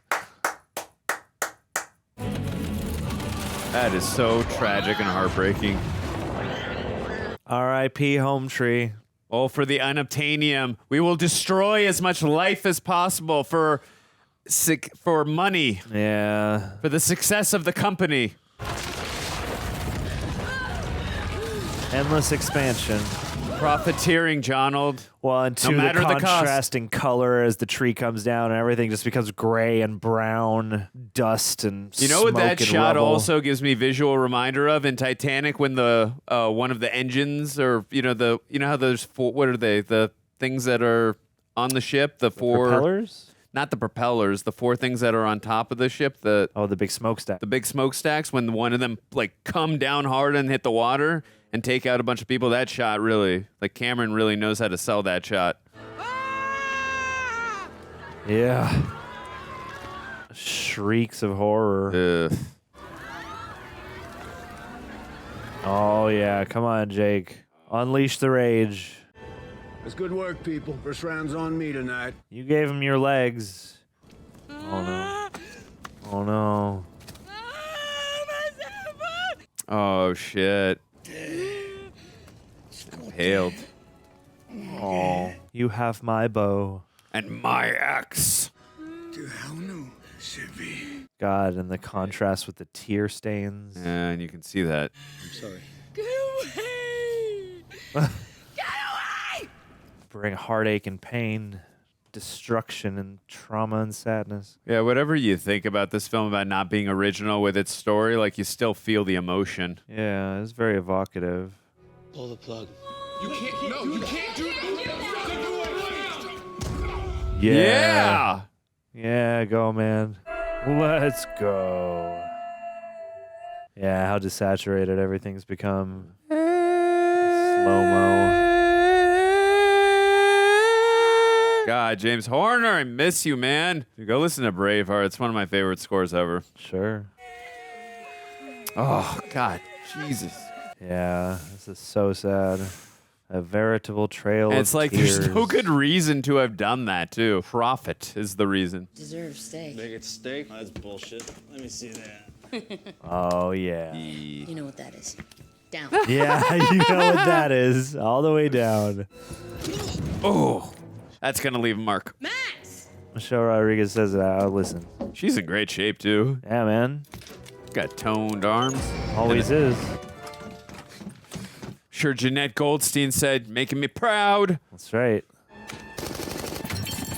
Oh, he doesn't even give a shit. He's out here in the native air. Oh, it sucks Sigourney Weaver got shot. That's a good subversion of expectations because you don't notice it at first. Yeah. I forgot, actually. God, these guns are wild looking. It's right there. I believe she got shot. Everybody all right back there? Oh. This is gonna ruin my whole day. Oh, no. Oh, yeah, mine too. Don't worry. Good to go. Take it up, baby. Take it up, baby. Twist and shout. Oh, if anyone could do it, it's Michelle Rodriguez. She's the best pilot in the fleet. She's the maverick of the fleet. Let's keep going north. Get us deep in the mountains. Copy that. Oh, yeah, stuff's got to be flying all over the place. Yeah, it makes sense that they would have to relocate as... Well, at least they can't track us up here. Yeah, Not because this all the far into instrument the fry. vortex. Strongest at the Tree of Souls, right? The Tree of Souls, Jonald. Ouch. Yes, my thoughts exactly. The people can help you. Why would they help us? Their whole home was just destroyed. Because they know that we, unlike the rest, actually have respect and reverence for what's going on here. I know, but in their moment of dismay and heartbreak, they're not going to listen to anything right now. Sute is on the way down now. He's not gonna let you near that place. I gotta try. Put me in my jelly bed, damn it. God, I'm walking I was in the place that ash. I and did all not this. see. It's like there's fire and ash, John. Well, and just, yeah, the rubble of something you helped create. There's that guilt. Could have helped to avoid. He didn't feel that way at first. He had to grow and evolve. No, I get it. Accountability is the first trait of growing. Oh, my man. Sometimes your whole life boils down to one insane move. Yes. Your whole life boils down to one insane move. Hey, you sound a little Australian there, mate. I'd have another shrimp on the barbie. Oh, I think I'm gonna like it. Ooh. Taruk is the baddest cat in the sky. Nothing attacks him. Easy boy. So why would he ever look up? He's like, but if you jump on him and get him, that means we're no longer bonded, right? I am curious about that. Can you be part of a couple of these guys? I would assume so, right? You can, because it says you're bonded forever. Yeah, but they're slightly different, right? The biggins. I will say this upcoming scene where they finally like see that Jake is bonded with him, like, and the unfounded belief of seeing that an outsider can do the unthinkable, the impossible. I really love moments like these where everyone's just singing together. Oh, beautiful. So beautiful out of the golden hour shot. Yeah, and what a way to make the entrance that this guy will have to listen to. Well, you know what Neytiri was going to say. Your entrance was good. His was better. Damn. Look at that connection. Just shows the enormity of how big he is. Is that freaking Jake Sully? Yeah. Jake Sully? No way, bro. I love these surprised looks and facial expressions. Who's the scout? This is honestly some of my favorite portions of filmmaking and movies is when people are in utter disbelief. One of the most slept on elements of filmmaking that people on set often forget about is the reaction shot. Oh, reaction shots sell I will a lot. I will rewind certain scenes just for reaction shots and no dialogue. I see you. I just feel you. I arc to me. I've become my fullest self. Do you think Jesse Eisenberg understood that line? I was afraid, Jake, for my people. I'm not anymore. Oh. Not afraid. Sute's like, all right, respect now, dude. All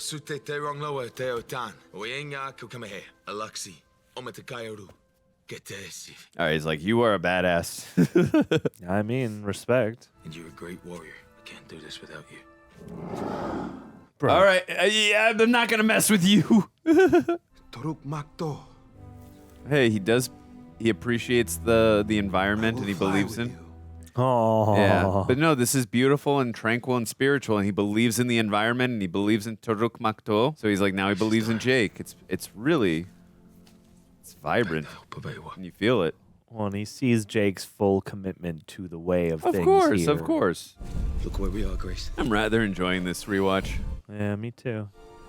Oh God, yeah. This. Not the same as the movie theater going experience, but I'm still enjoying. Take some samples. Always thinking like a scientist. Oh yeah, and this like leaf wrap that they have her in. This is one element where I'm like, okay, I bet if this movie wasn't constrained by a rating, we could do something else here. But the leaves are a nice touch. The Great Mother may choose Oh, you can see the lights like really reflecting off their eyes and their body, John. Oh. She must pass through the Eye of Awa and return. Damn. Jake Sully. She is very weak. Oh. Don't you say that. Grace is one of the strongest of us all.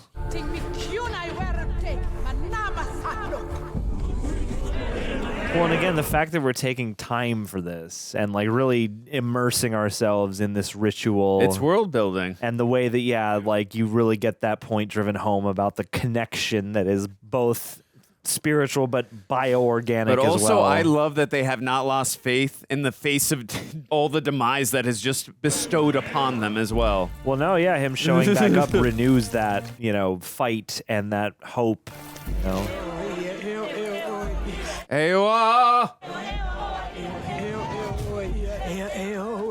God, man.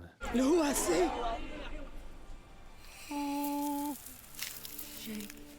Oh. Grace. I'm with her, Jake. Oh. She's real. I'm a part of everything now. Grace. Oh, she's phasing in and out.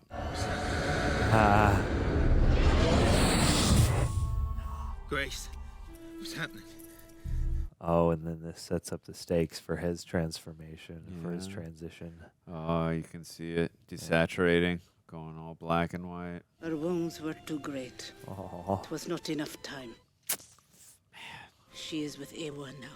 Oh, Grace. Don't worry, she'll be reincarnated in the sequel. In the sequel, he has one of the children, right? Yeah, which, I mean, I remember really liking that performance. I thought it was great. I totally bought it as a child. I was like, oh, I would never know this was Sigourney Weaver aside from the facial expression, facial look. With your permission, I will speak now. And then forever hold my peace. The Sky people have sent us a message that they can take whatever they want. Yeah. That's how we do No one things. can stop them.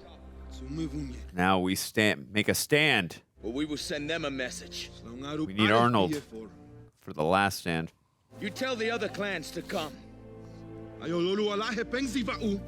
forgot. Is this a foreshadowing for the Way of Water too? Are we going to see some of the other clans of people? I can't remember. It's been a while. My brothers, sisters. Woo! This is actually getting me amped up. Yeah. This is a Captain America type of speech. It's motivational. It's inspirational. This is our land. This is our land. Damn. What was that movie? Oliver and Company? Is that what it's called? Oliver and Company No, is not a Oliver. movie? Not Oliver and Company. Oliver Twist is also a movie? Yeah, And a book? the Nicholas Stahl one, Oliver Twist, right? He's like, not in our land. I remember seeing the trailer for it in Heavyweights when I had the VHS tape. Yeah, these aerial scenes are spectacular. Golden Hour, my favorite. You know, water stuff is more like actively immersive in some ways, or at least like I think you walk away with like a greater impression due to Way of Water, but the wind in this movie is amazing. To the horse clans of the plain.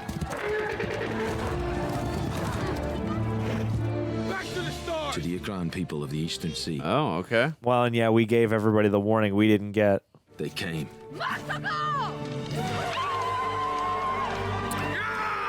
Yeah. Definitely getting good views of the water. Oh, yeah.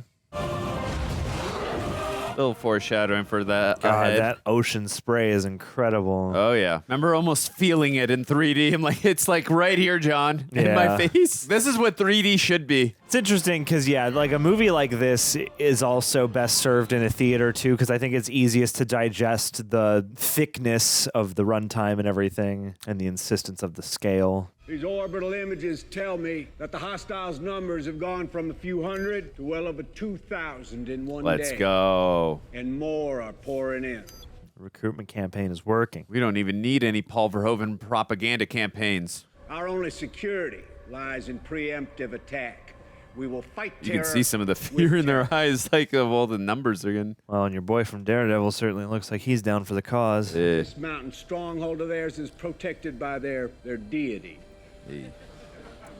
Oh, don't laugh at that. We will blast a crater in their racial memory so deep that they won't come within 1,000 clicks of this place ever again. Of And their that, too, racial memory. is a fact. Yeah, it is a fact. Still like the power loader more than that. It's full mobilization. They're rigging the shuttle as a bomber. They've got these huge pallets of mine explosives. It's for some kind of shock and awe campaign. Yeah, sounds like Daisy cutters. Daisy cutters. Rich has taken over. He's rolling, and there's no stopping him. When? He's rolling in the deep. Tomorrow. I gotta go. Good man on the inside. And I was hoping for some sort of tactical plan that didn't involve martyrdom. Same. We're going up against gunships with bows and arrows. So you're saying there's a chance? I have 15 clans out there. So over 2,000 warriors. We know these mountains. We need to be tactical, strategic. Yeah. Their We need a instruments won't work Jonald up here. to instruct Missile us. tracking won't work. They'll have to fire line of sight. Seriously, this man's resourceful. Then we have the home field advantage. Yes. Yes, sir. Use our environment to our advantage. They get to the Tree of Souls, it's over. That's their direct line to Awa, their ancestors. They'll destroy them. I know, I studied the book. Dude, I was there. Better stop it. Then I guess we better stop him. Jake Sully needs to think about his entire life before he fights just the talking general. to a tree right now. No, it's inside of you. You're part of it. I need to give you a heads up. If Grace is with you, look into our memories. See the world we come from. Yeah. There's no green there. They killed their mother. We did that. Us, the audience. More sky people are gonna come. They're gonna come like a rain that never ends. The rain of bullets. Unless we stop them. Love this too. Look. He's basically in prayer, but of his own accord. I will stand and fight. You know I will. I'm itching for it. But I need a little help here. You get by with a little help from your friend. Our great mother does not take sides, Jake. She protects only the balance of life. Everything is about balance. She might still be able to do that a little bit. Good call, little one. It was worth a try. Hey. She should know, at least. Hear it from you directly.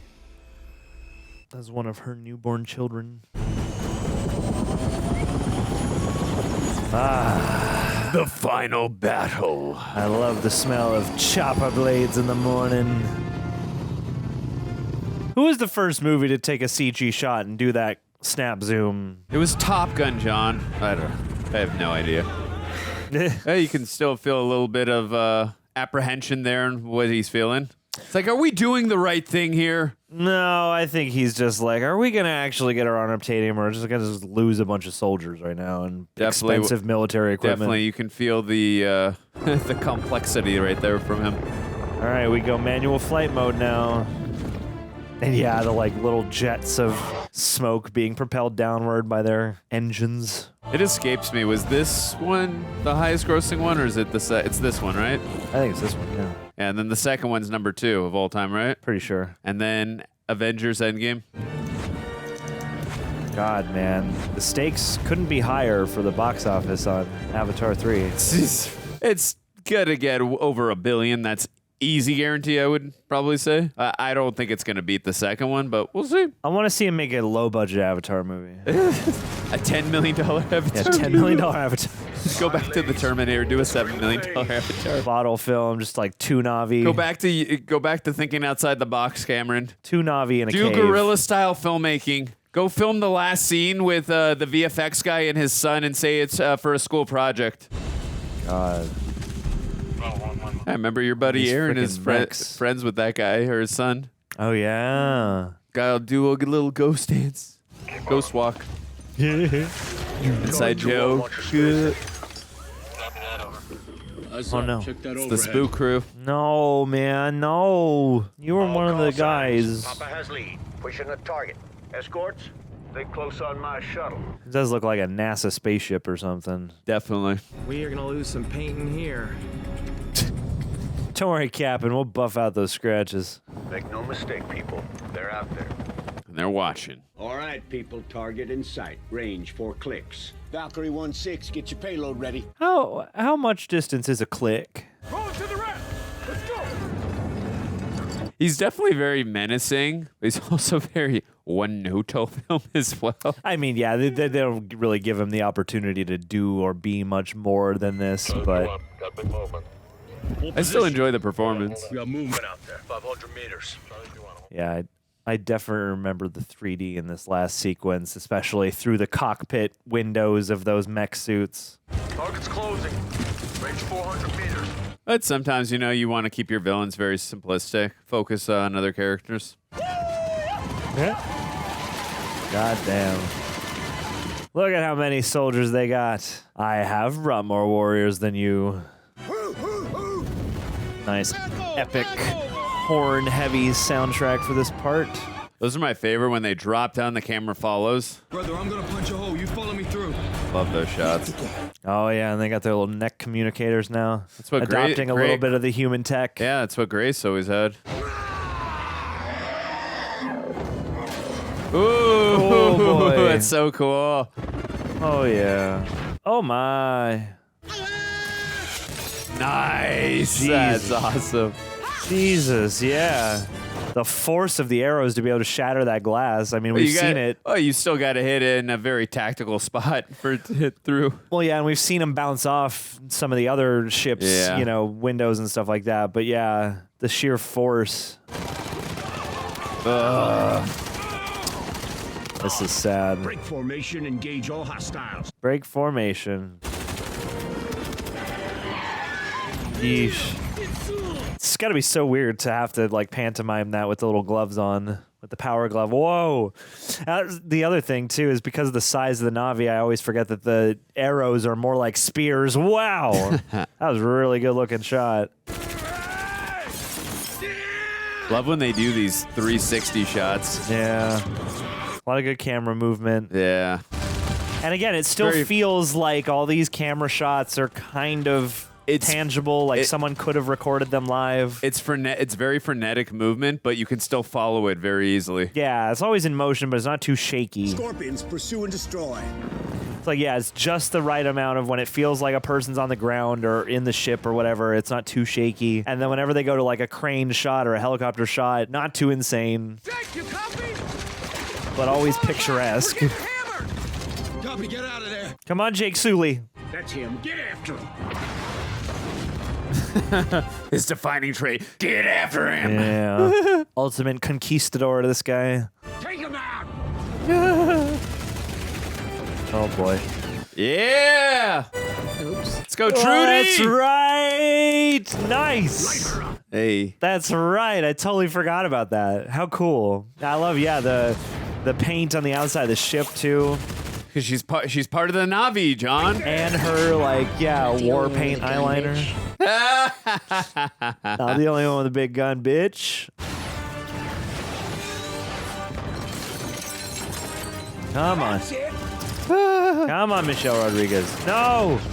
No. Dude, if she had the other ship, she'd destroy them in a half a second. She's a victim of circumstance. That's a fun full circle for her, too. And yeah, like the way, you know, people in old wars would like paint on the side of a ship or a missile or something to do that here. I hate when the animals die, John. Same. I hate when any of these guys die. And you can tell that like the toll that takes is even greater because everyone's probably feeling it to some degree. The whole place feels it. Oh.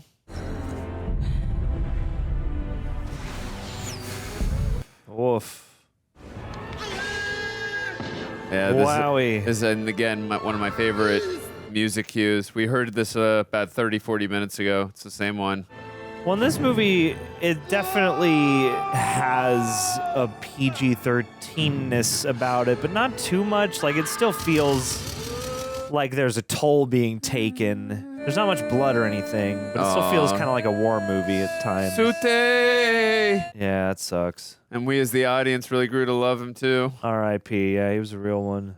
Rogue One is hit. I'm going in. Rogue One? Rogue One. Sorry, Jake. What? They're connected, John? I wonder, what was the year on Rogue One, A Star Wars That Story? was 2016? This is 2009. I wonder. No, Trudy! Yeah, I loved her. That makes me real sad. Yeah. I mean, It ups the stakes in the film that nobody is safe. It makes sense as a naming convention. I have gone rogue. I am the one who has gone rogue. I am Rogue One. Like, you know.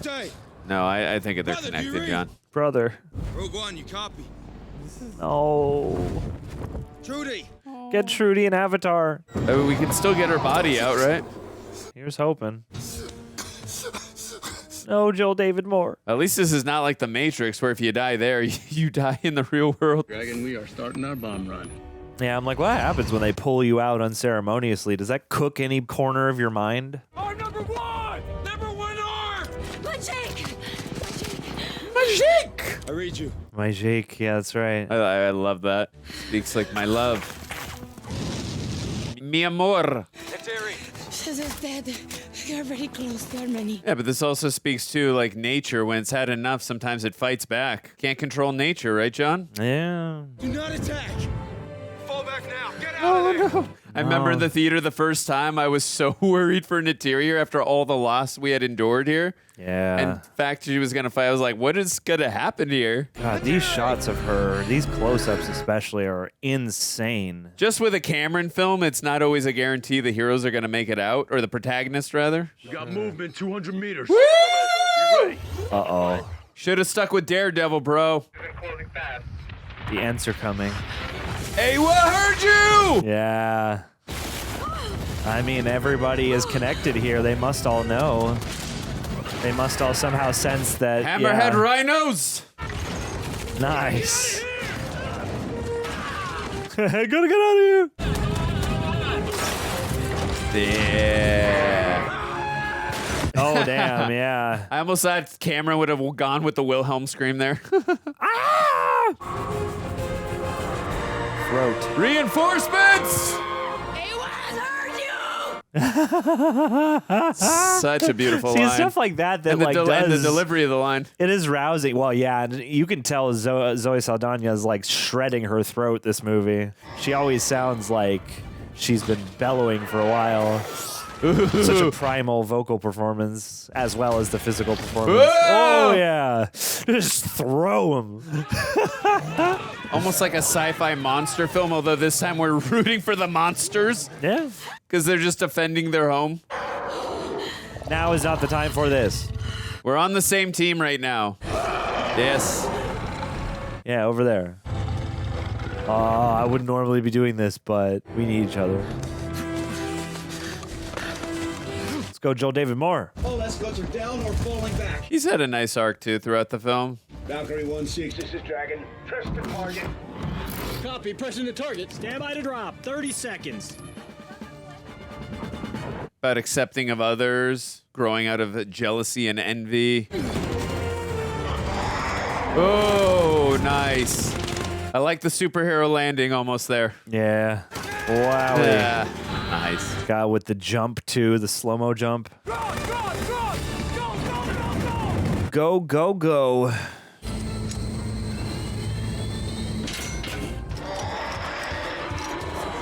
Perfect. Give it a 9.8, John. If he would have officially hit the superhero landing, I would have given it a 10. Ooh. Oh, my God. Crushed. Crushed. Damn. Oh. Yeah, the simulations on just the physics when these things crash and explode. Just so much detail. Like, it is overwhelming, this movie. It's certainly dense. But there is so much to appreciate. And it's weird because, like, you know, you can definitely feel, I think, the runtime of this movie. Oh! Shing. Ugh. Ah, crap.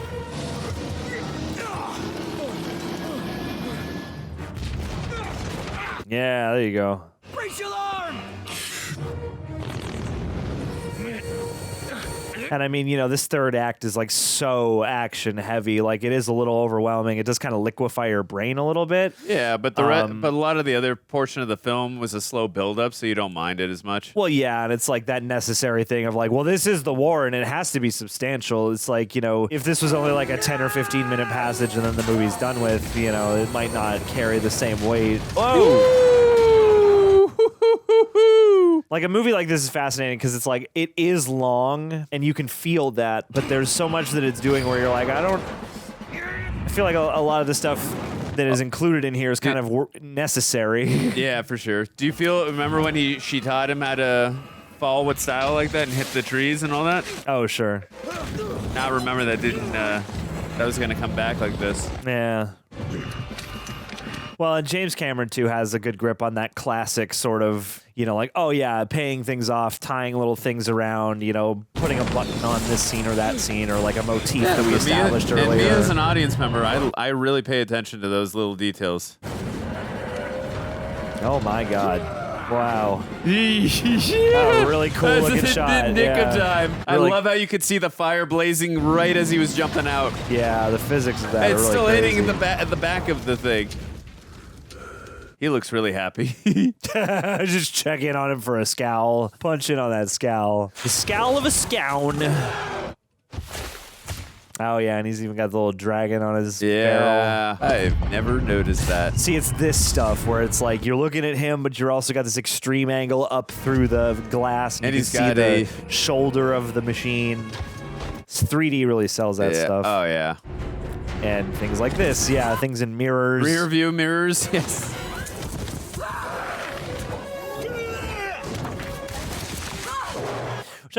Which actually has me very curious about the third movie, because like water, obviously, in the second one, very dynamic for 3D imagery. Yeah, it plays a character in the film like the the forest does here. No, totally, but I'm saying like for 3D imagery, water is really, really dynamic, and I wonder what the third movie is going to have to accentuate that. I love the delivery of that line. Ow. Oh, God. Let me give you a slice of life, Dexter style. Oh, ouch. Oh, what a jerk. You gotta twist it. Yeah, I love her little hisses and things like that, too. Like, they are part creature. It's all over. You can see a little bit of the CGI and when he's in the glass right there. Yeah. That is not aged too well. Oh, my. I am not letting these legs go to waste. Yeah, nor do I want your blood money legs. Wow. Wow.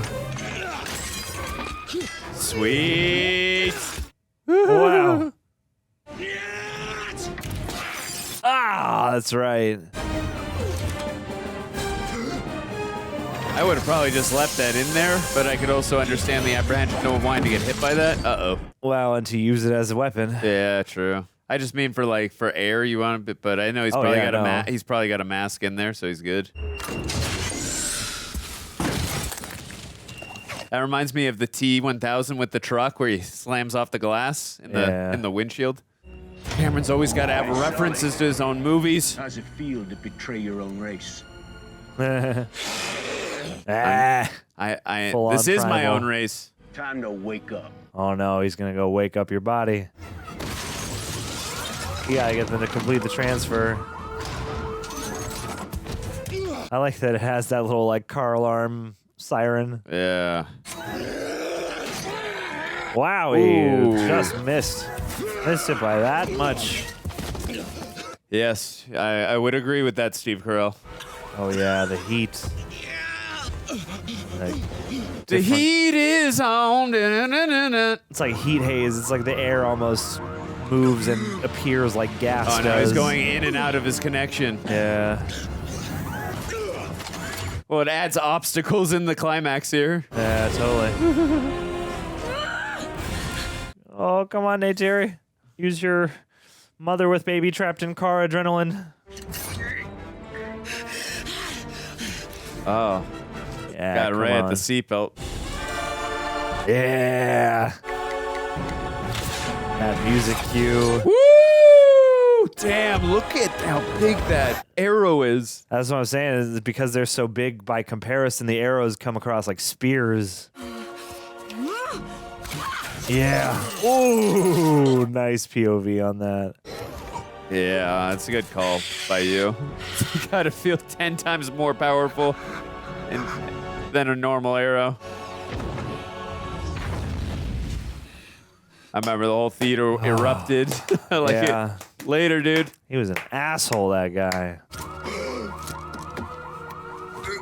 I'm sure that's the last we'll be seeing of him. Never again. He's Never done again? in the franchise.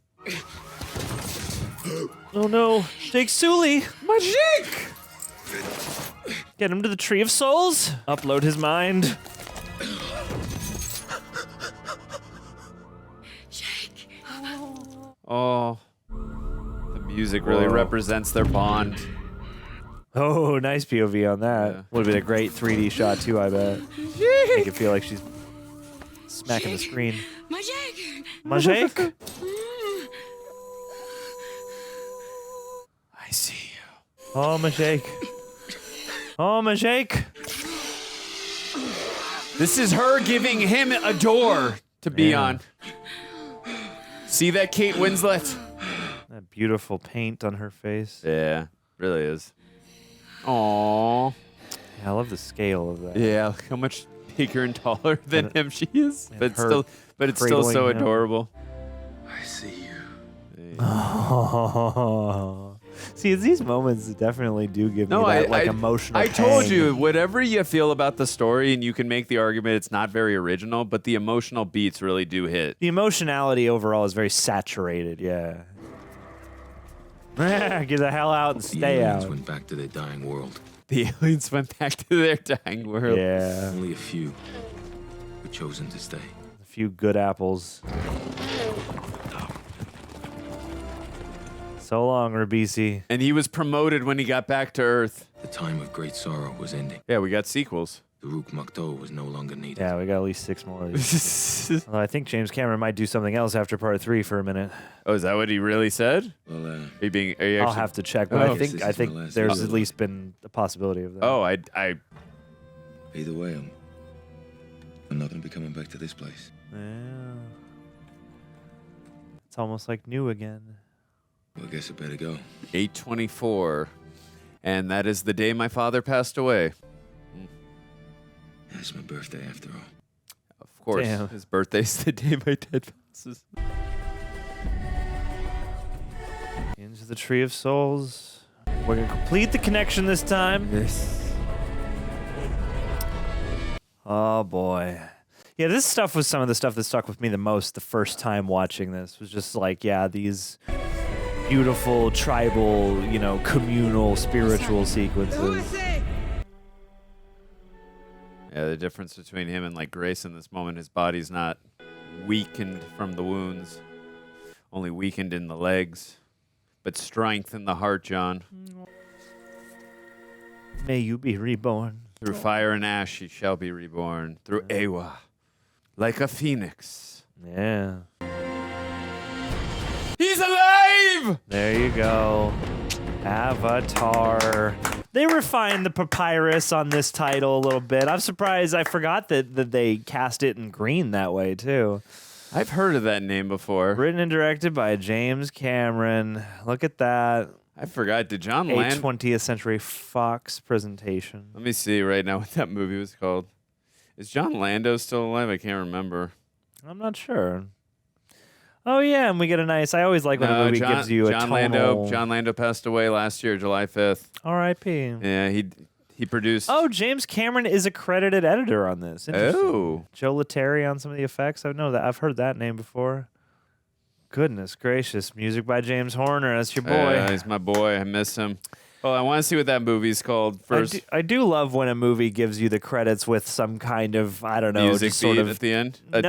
like the tonal visuals of either one static shot that they leave as the credits roll or something like this that's just sort of like a collection of, I'm sure, a bunch of their Pandora simulations that they're just kind of letting play out here.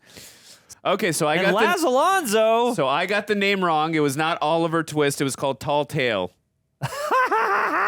Very different movie. Yeah. Tall Tale with Nicholas Stahl. I got Nicholas Stahl. That's right. I said Oliver because Oliver Platt was in it. Okay, which... Where he says, not in our land! Wait a minute. Wait. Which character was he in Tall Tale? Nicholas Stahl?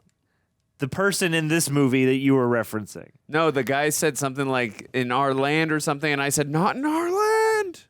And Nick Stahl said that in the trailer, I remember. I never saw the film. Oh, Tall Tale's great. I grew up on Tall Tale. I grew up on the trailer for Tall Tale for whenever I would watch the VHS copy of Heavyweights. So it was not Oliver Twist yet, but if you want to give us engagement correcting me, by all means. Yeah, definitely something different, Oliver Twist. We came to the conclusion it was Tall Tale. Richard Taylor, conceptual art design. It's the Paul Bunyan story. Yeah. Well, it's Paul Bunyan. Paul Bunyan, John Henry, and Pecos Bill. Pecos Bill, however you say it. Yes. Goodness gracious, this was quite a piece. Yeah, no, I really enjoyed it. It was nice to come back. Oh, CCH Pounder? Wait, Moat, is that the mom? Well, that's the thing, is I'm going to have to go back and draw lines to all the different... 2 seconds, I will, and then we can just close this out. Oh, sure. But yeah, I mean, like, so many people that you needed in here. They had a bunch of stunt performers, and also have dancers credited. And CCH Pounder was in RoboCop 3. She's been in a million other things. She's also been in End of Days with Arnold. That's right. She is a prolific actor in her own right. Oh, yeah. And Face Off. Yes, definitely. She's a big time character actor, but I really enjoyed coming back to this world. I enjoyed it a great amount. Look at the breakdown of how many performance capture technicians and what different people work on that, and what different positions there are. We always talk about how it takes a village to make a film, and in this multiple different performance captures alone, not to mention look at all the work James Horner had to do on the music. Sound. Look at all the James Horner's times he's in there. Oh yeah. Well, and all the visual effects houses that had to have worked on is like this is. It takes This like, took 10 villages to make this movie. This takes like a city to make a movie like this. Yeah. And but I still remembered being so floored when I saw this in theaters. I was like, I'm willing to do 3D now. It's got to be the right movie. And I remember this movie, I was like, I'm good with 3D seeing this movie in theaters.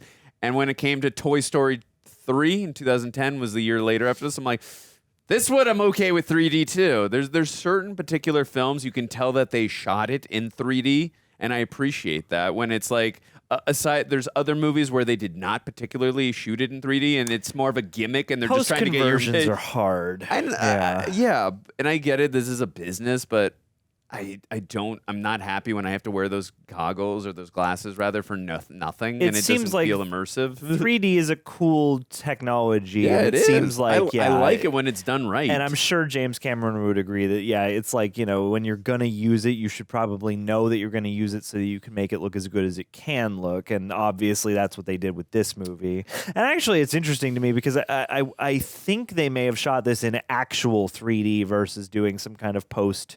Like they must have had like 3D cameras for this. I would guess, maybe not. I would guess that too. But no, this is one of the best 3D experiences. Oh my god, I will never forget seeing that in theaters. Like just the way that this, it's like it's as much as James Cameron is not a fan of the silly side of 3D. I am a fan of the silly side of 3D. He is definitely somebody who's dedicated to bringing you like the best version of that possible. Sure. And I appreciate his hardline view on that because when you have a guy who's like, no, 3D should be taken seriously and it should be used and applied in the right places, I think you get an experience like this. And even though we didn't watch it in 3D this time, it still makes the quality of the imagery and the depth of the immersion that much more believable anyway. Yeah. Because you're doing a lot of wide angles so that you can really drink in a breadth of the scope of the environment. But then oftentimes you're also doing these really shallow depth of field shots where you can really feel the distance or the layers of glass and water and whatever else, smoke. Wow, New Zealand's where they filmed this, huh? Yeah, or is that just the Weta workshop then? Weta's based out there. I would have to almost. Oh, and Stan Winston Studios. Yeah. Oh, yeah. Of course, they forged a relationship in the Terminator. So they have a Los Angeles live action unit listed here too. Yeah, and that's another thing is like I bet there are shots and things that are authentic, but I remember feeling I don't know. I want to go look at some of the more behind the scenes stuff because part of me imagined imaged in 3D. Yeah. With the Pace Cameron Fusion camera systems. See, that's the other thing is James Cameron's always out here like pushing and innovating and causing new technologies to be brought into the cinematic landscape. And you got to tip your hat to him. It's funny. I remember being a bit cynical about this movie after it initially been out because, we were all too cool. And, everyone was like, oh, yeah, Fern Gully, blah, blah, blah. But, yeah, like something like this, reminiscent though it may be of a number of other stories that are just tried and true, well-worn type of story.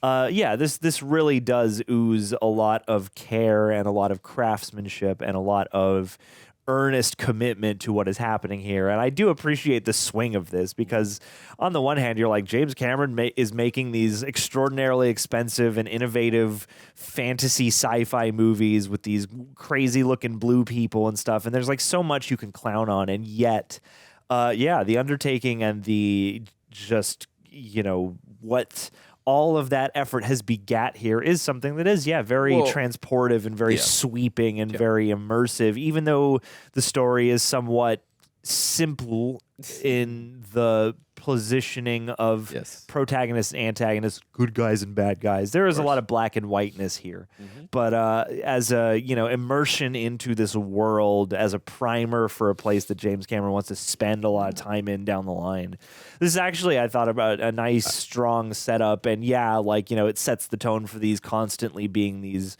sort of tribal slice of life mixed with war movies.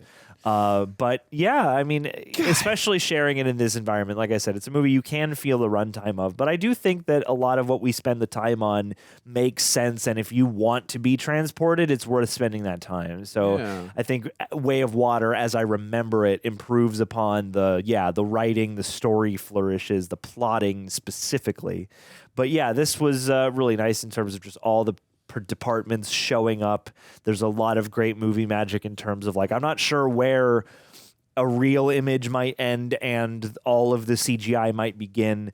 I'm sure there are shots that might read as being partially in camera that are completely CGI. Like, it is such a designed movie. I love that they went with color saturation and emotional saturation. For as much as this is, a simple story about a, guy learning the error of his status quo and learning to rebel against that and, take up a purpose and a calling and to do something truly good for something way bigger than himself.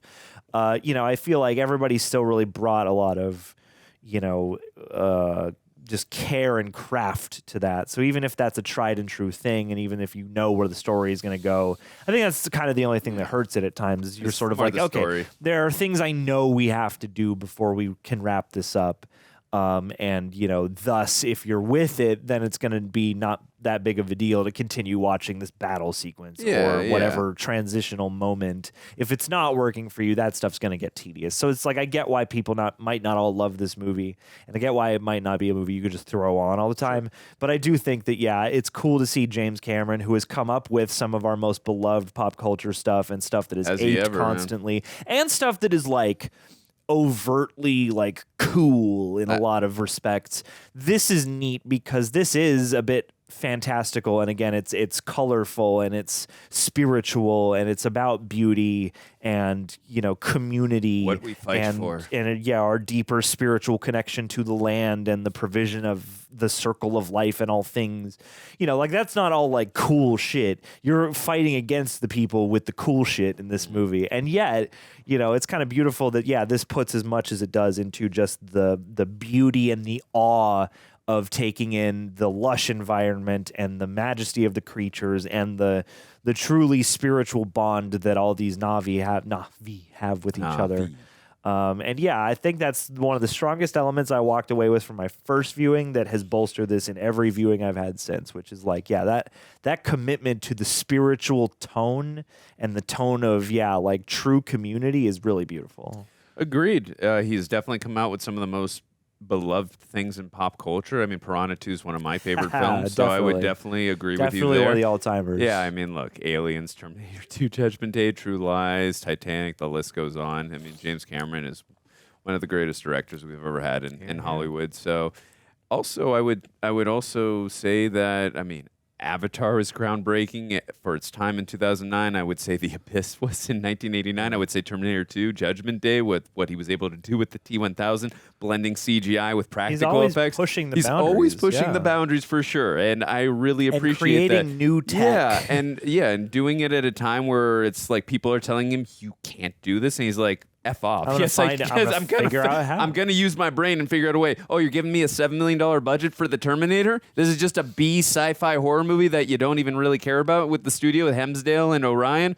Okay, let me show you what I can do. Let me think outside the box. Well, I appreciate that about Cameron. He always thinks outside the box. He's such a craftsman.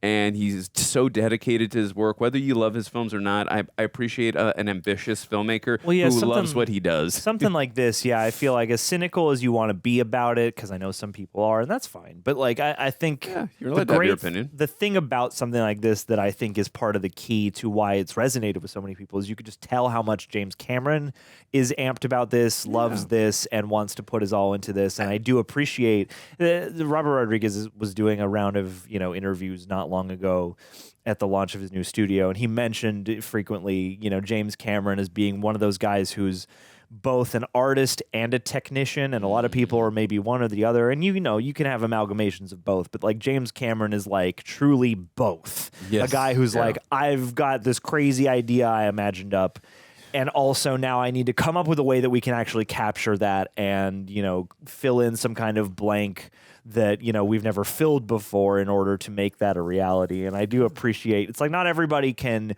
dream and then realize the limitations of said dream, and then figure out the means to circumvent those limitations. Funny how you say that, because the man did dream of the Terminator and coming out of rising out of the fires. So what the man dreams, he makes reality. So I do appreciate that about Cameron. But he is one of the greats for a reason. Yes, he is. And it's that thing of, even if you don't like what he's doing, or even if one's better than the other, like, it's a the movie dude going just experience. knows, You have to see it. It's he's a Cameron such film. a pro at this point. He just knows how to make a pretty good movie regardless. There's a reason his films are the Yeah. 2 top highest grossing films ever. And Titanic is, I haven't looked at the box office in a while, but I believe Titanic's in the top 5, if not the top 10. It's one of so the most there's a successful reason films why of all Cameron's time films as are, well. are up in the top echelon of films of all time when it comes to, at the minimum, the box office. Yeah. You got to go see his films. They're immersive. He doesn't half-ass anything. Yeah, exactly.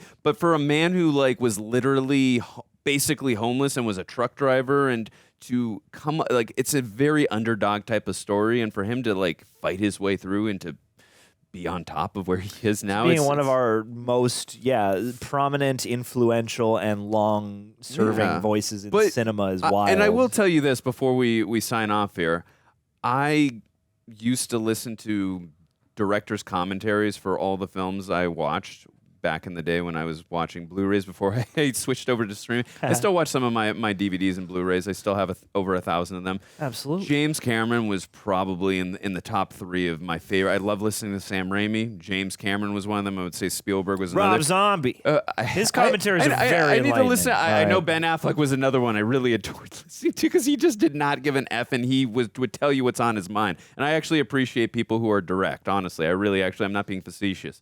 But James Cameron, he is such detail. He's so detail-oriented. He knows what he wants, and he really cares about what he's doing. Whether you agree or disagree with what he is doing, he really gives a shit about what he's making, and the craftsmanship is there. And he's going to figure out how to make this thing so that it can live up to its fullest potential. And it's tricky because something like Avatar broke so much ground, and yet when you watch Way of Water, which we will continue on to do, I remember the jump between, it's like this film at the time it came out, even when I was sort of like, it's a generic plot or whatever, I don't know if I love this movie, but it was breathtaking for the time and immersive for the time. And then you go back and you look at it now, and you can see some of the effects, and you can see, things that don't maybe fully achieve that photorealism. And then you look at something like Way of Water, and you're like, oh my God, how many light years do we feel like we've leapt yet again? And granted, the chasm leapt maybe not as wide as the one that was leapt to get us to Avatar 1, but still, each one feels like this sort of holy crap moment of beholding something that feels impossible come to life. Yeah. And we see so many movies that are heavily or mostly comprised of CG elements, and they don't often feel as alive and, again, emotionally saturated as this does. No, he knows how to sell the illusion, especially when most of the movie is in CGI. Yeah. It doesn't feel like it for a good portion of it. And you certain get shots you feel are a little dated, but overall you're like, God dang, it feels so immersive, it feels so grounded, and feels so real. Yeah, and it's that distinction that's often made between motion capture and performance capture. I've truly begun to understand what they mean by that, because I think Zoe Saldaña is one of the strongest performances in the film, and she just feels like she's alive in camera, and Zoe Saldaña does a terrific job at that. But even Sam Worthington, I liked his performance this time the most I have. I remember earlier viewings thinking he's fine, and not to say that he is doing something revolutionary here, but I do really appreciate that, when he is his avatar, it's easy to forget that those are also his performances. And I think he only gets better into the second movie. For me, Zoe's hissing sold me, but her performance is definitely very emotional, and she really stood out to me in this film. And I love Sigourney Weaver's performance as well, and Joe Moore and Michelle Rodriguez. There's a lot of great performances. Yeah. Stephen Lang really he had a great level of versatility in his one note performance as well. He was still a lot of fun. It's well cast. Yes, everyone for sure. This is the kind of movie where you do kind of need actors to show up and bring a certain amount of association 100%. so that you understand their roles without having to dive too deeply into them. And totally. Sigourney Weaver terrific presence on screen. And I would say, yeah, like Quaritch, certainly a trope character, but Stephen Lang, certainly chewing on that bone and making it fun to watch. Giovanni Ribisi, total slime, cartoon character. But he knows he knows the choices he's making, and he's sticking with it, which I appreciate it. Unobtainium is a little unforgivable, but doesn't actually at least they only said the name once, and they were self-aware about it too. Is since we've gotten distance from this over time, the first time we saw it, that was one of the main topics of conversation. You watched it again, and you're like, oh, I think he only says it once. Maybe that's not even the official name. Maybe it's just a thing he calls it. Yeah, just for them, for the company. Because why not? Because there's not a name for it yet. Who knows? But anyway. Before we sign off, what Rotten Tomatoes go? Critics. Do your 90%. Audience. 95%. Critics was 81. 81? Okay.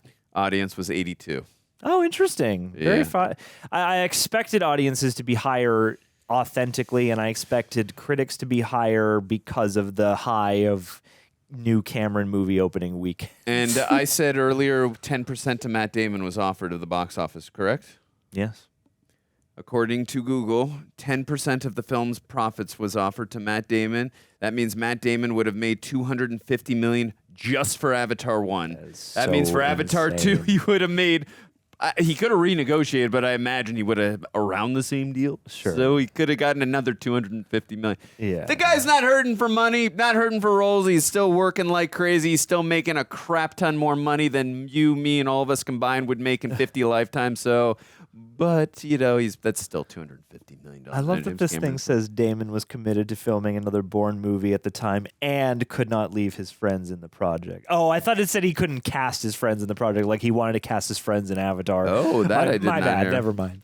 I mean, yeah. So Cameron he couldn't leave his Bourne commitment. Cameron is a man who does not get unless it's like maybe Arnold Schwarzenegger, and even Arnold doesn't faze him because Arnold's one of his best friends. Oh, sure. But he doesn't take shit from anyone, and he doesn't care who you are. Like he's James he's not going to give you special treatment. He's not giving anybody special treatment. If I saw a take where he was like, where he literally said where Arnold's doing with the minigun. Yeah. He's like, Arnold, please tell me that wasn't a rush. I'm like.